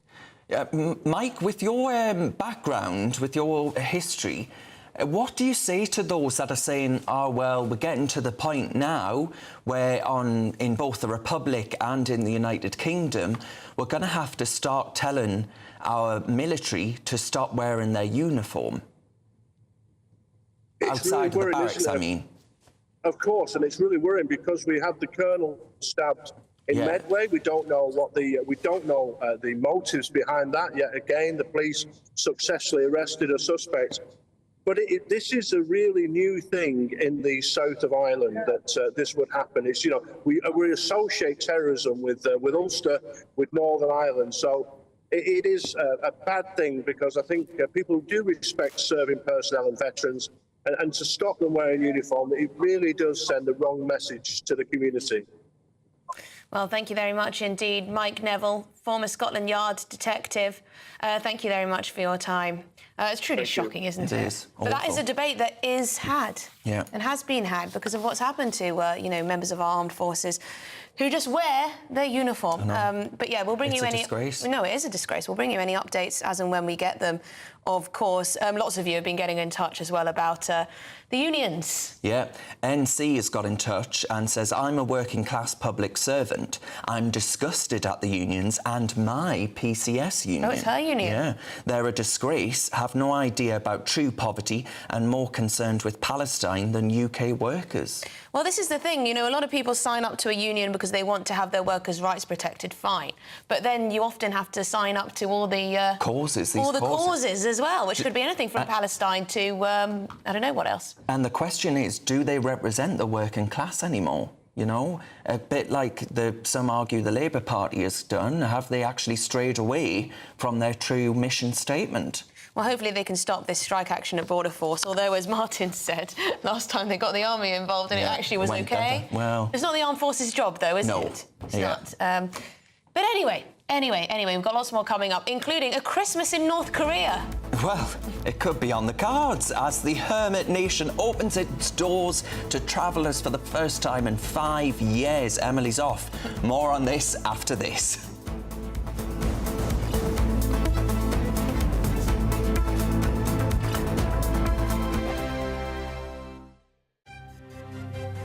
GB News Breakfast. Every day from 6 a.m. Prince Harry also revealed that he wouldn't bring his wife Meghan Markle back to the UK over safety concerns. Let's talk to royal correspondent Michael Cole. Good morning, Stephen. Good morning, Ellie. I mean, they live in California. I'm not sure what the murder rate is there, but that's a more dangerous place than Britain's at any time of the day. And of course, he compromised his own safety when he said in his book, Spare, his autobiography, which was Ghost Britain, that he'd personally killed 25 Taliban when he was serving with the British Army in Afghanistan. Well, that painted a target for life on the back of himself and his family, which was a very unwise thing for him to do. The other thing which struck me, it was that he invoked the name of the late Queen, saying that he'd had several conversations with his grandmother, and she'd been very, very supportive in his battle. He sees himself, and it's the word he's used, as a dragon slayer against the popular press, the tabloid press, and he's continuing with that.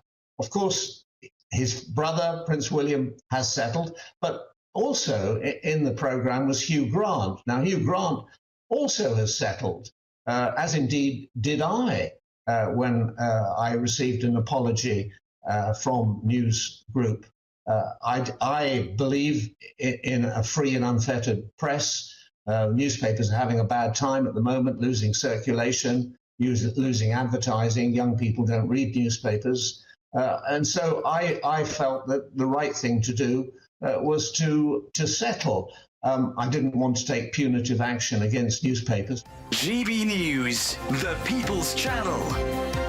Join me, Camilla Tominey, for a frank and honest discussion with those in power that cuts through the spin and gets to the heart of the issues shaping our nation.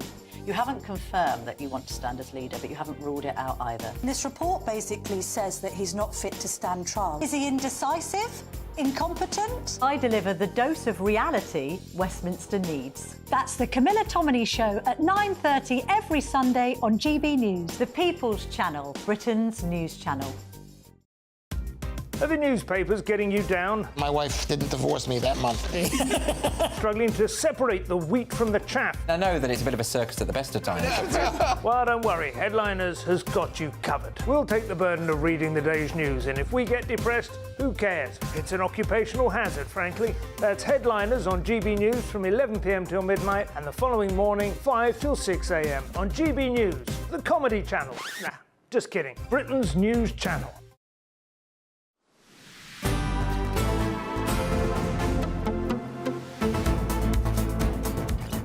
OK, 2:50. We've still got time to sneak in this rather bizarre story.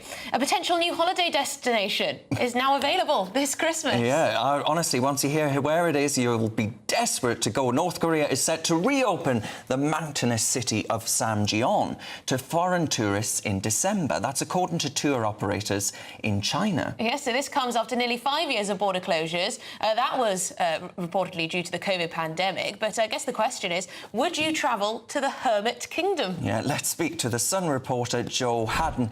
Joe, have you been then in your role as a reporter on all of these issues? First of all, thank you for having me, Darren and Emily. I've not had the luxury of going yet.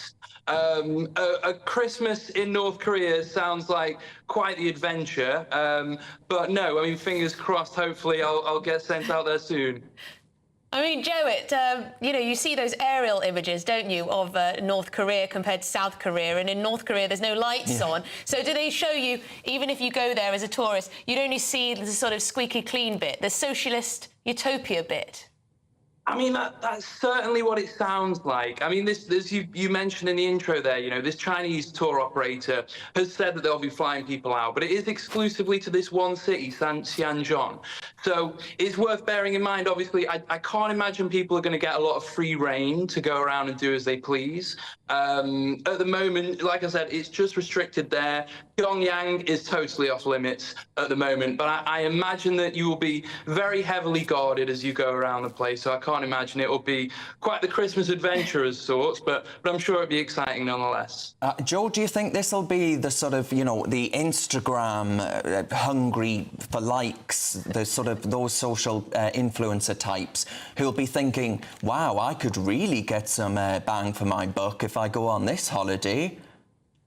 I mean, I'm sure it's certainly set Instagram alight to go out there. I imagine, I mean, from what we've been told from this Chinese tour operator, it seems more like it's going to be people from China and Russia who are going to be flying out there. So it certainly seems like, as much as, you know, if there are some influencers over here in Britain that want to go out there, I think it's going to be unlikely. I think that more than likely it's going to be people from countries that are sort of traditionally closely tied to North Korea. I mean, I'd be worried as a Westerner and a journalist at that to set foot, be banged up, find myself in a horrible jail. Oh, you know, Kim Jong-un takes a fancy for you, and that's it. You're in part of his sort of harem. Taken to his tent. Yes.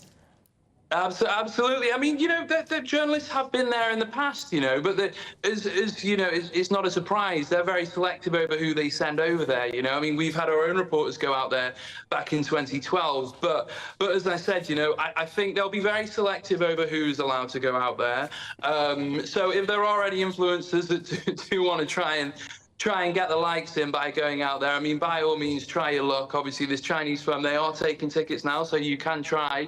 But as I said, it's going to be a tough one, I reckon. No, thank you, Joe. I'll leave that one to you if it's all the same. Thanks, Joe. Yeah. Joe Haddon from The Sun, thank you very much indeed for writing this report here. I was about to say, why don't I swap my honeymoon to Thailand for a honeymoon to North Korea? I don't think a certain Mr. Christie's would be best pleased, do you?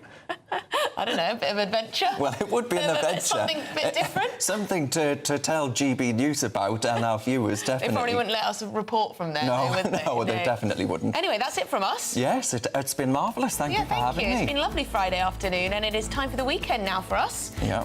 But don't go... Actually, you're back on I'm this back weekend? on tomorrow, Back yes. on tomorrow. 6 o'clock. Well, tune into that. But don't go anywhere. It is Martin up next. Enjoy.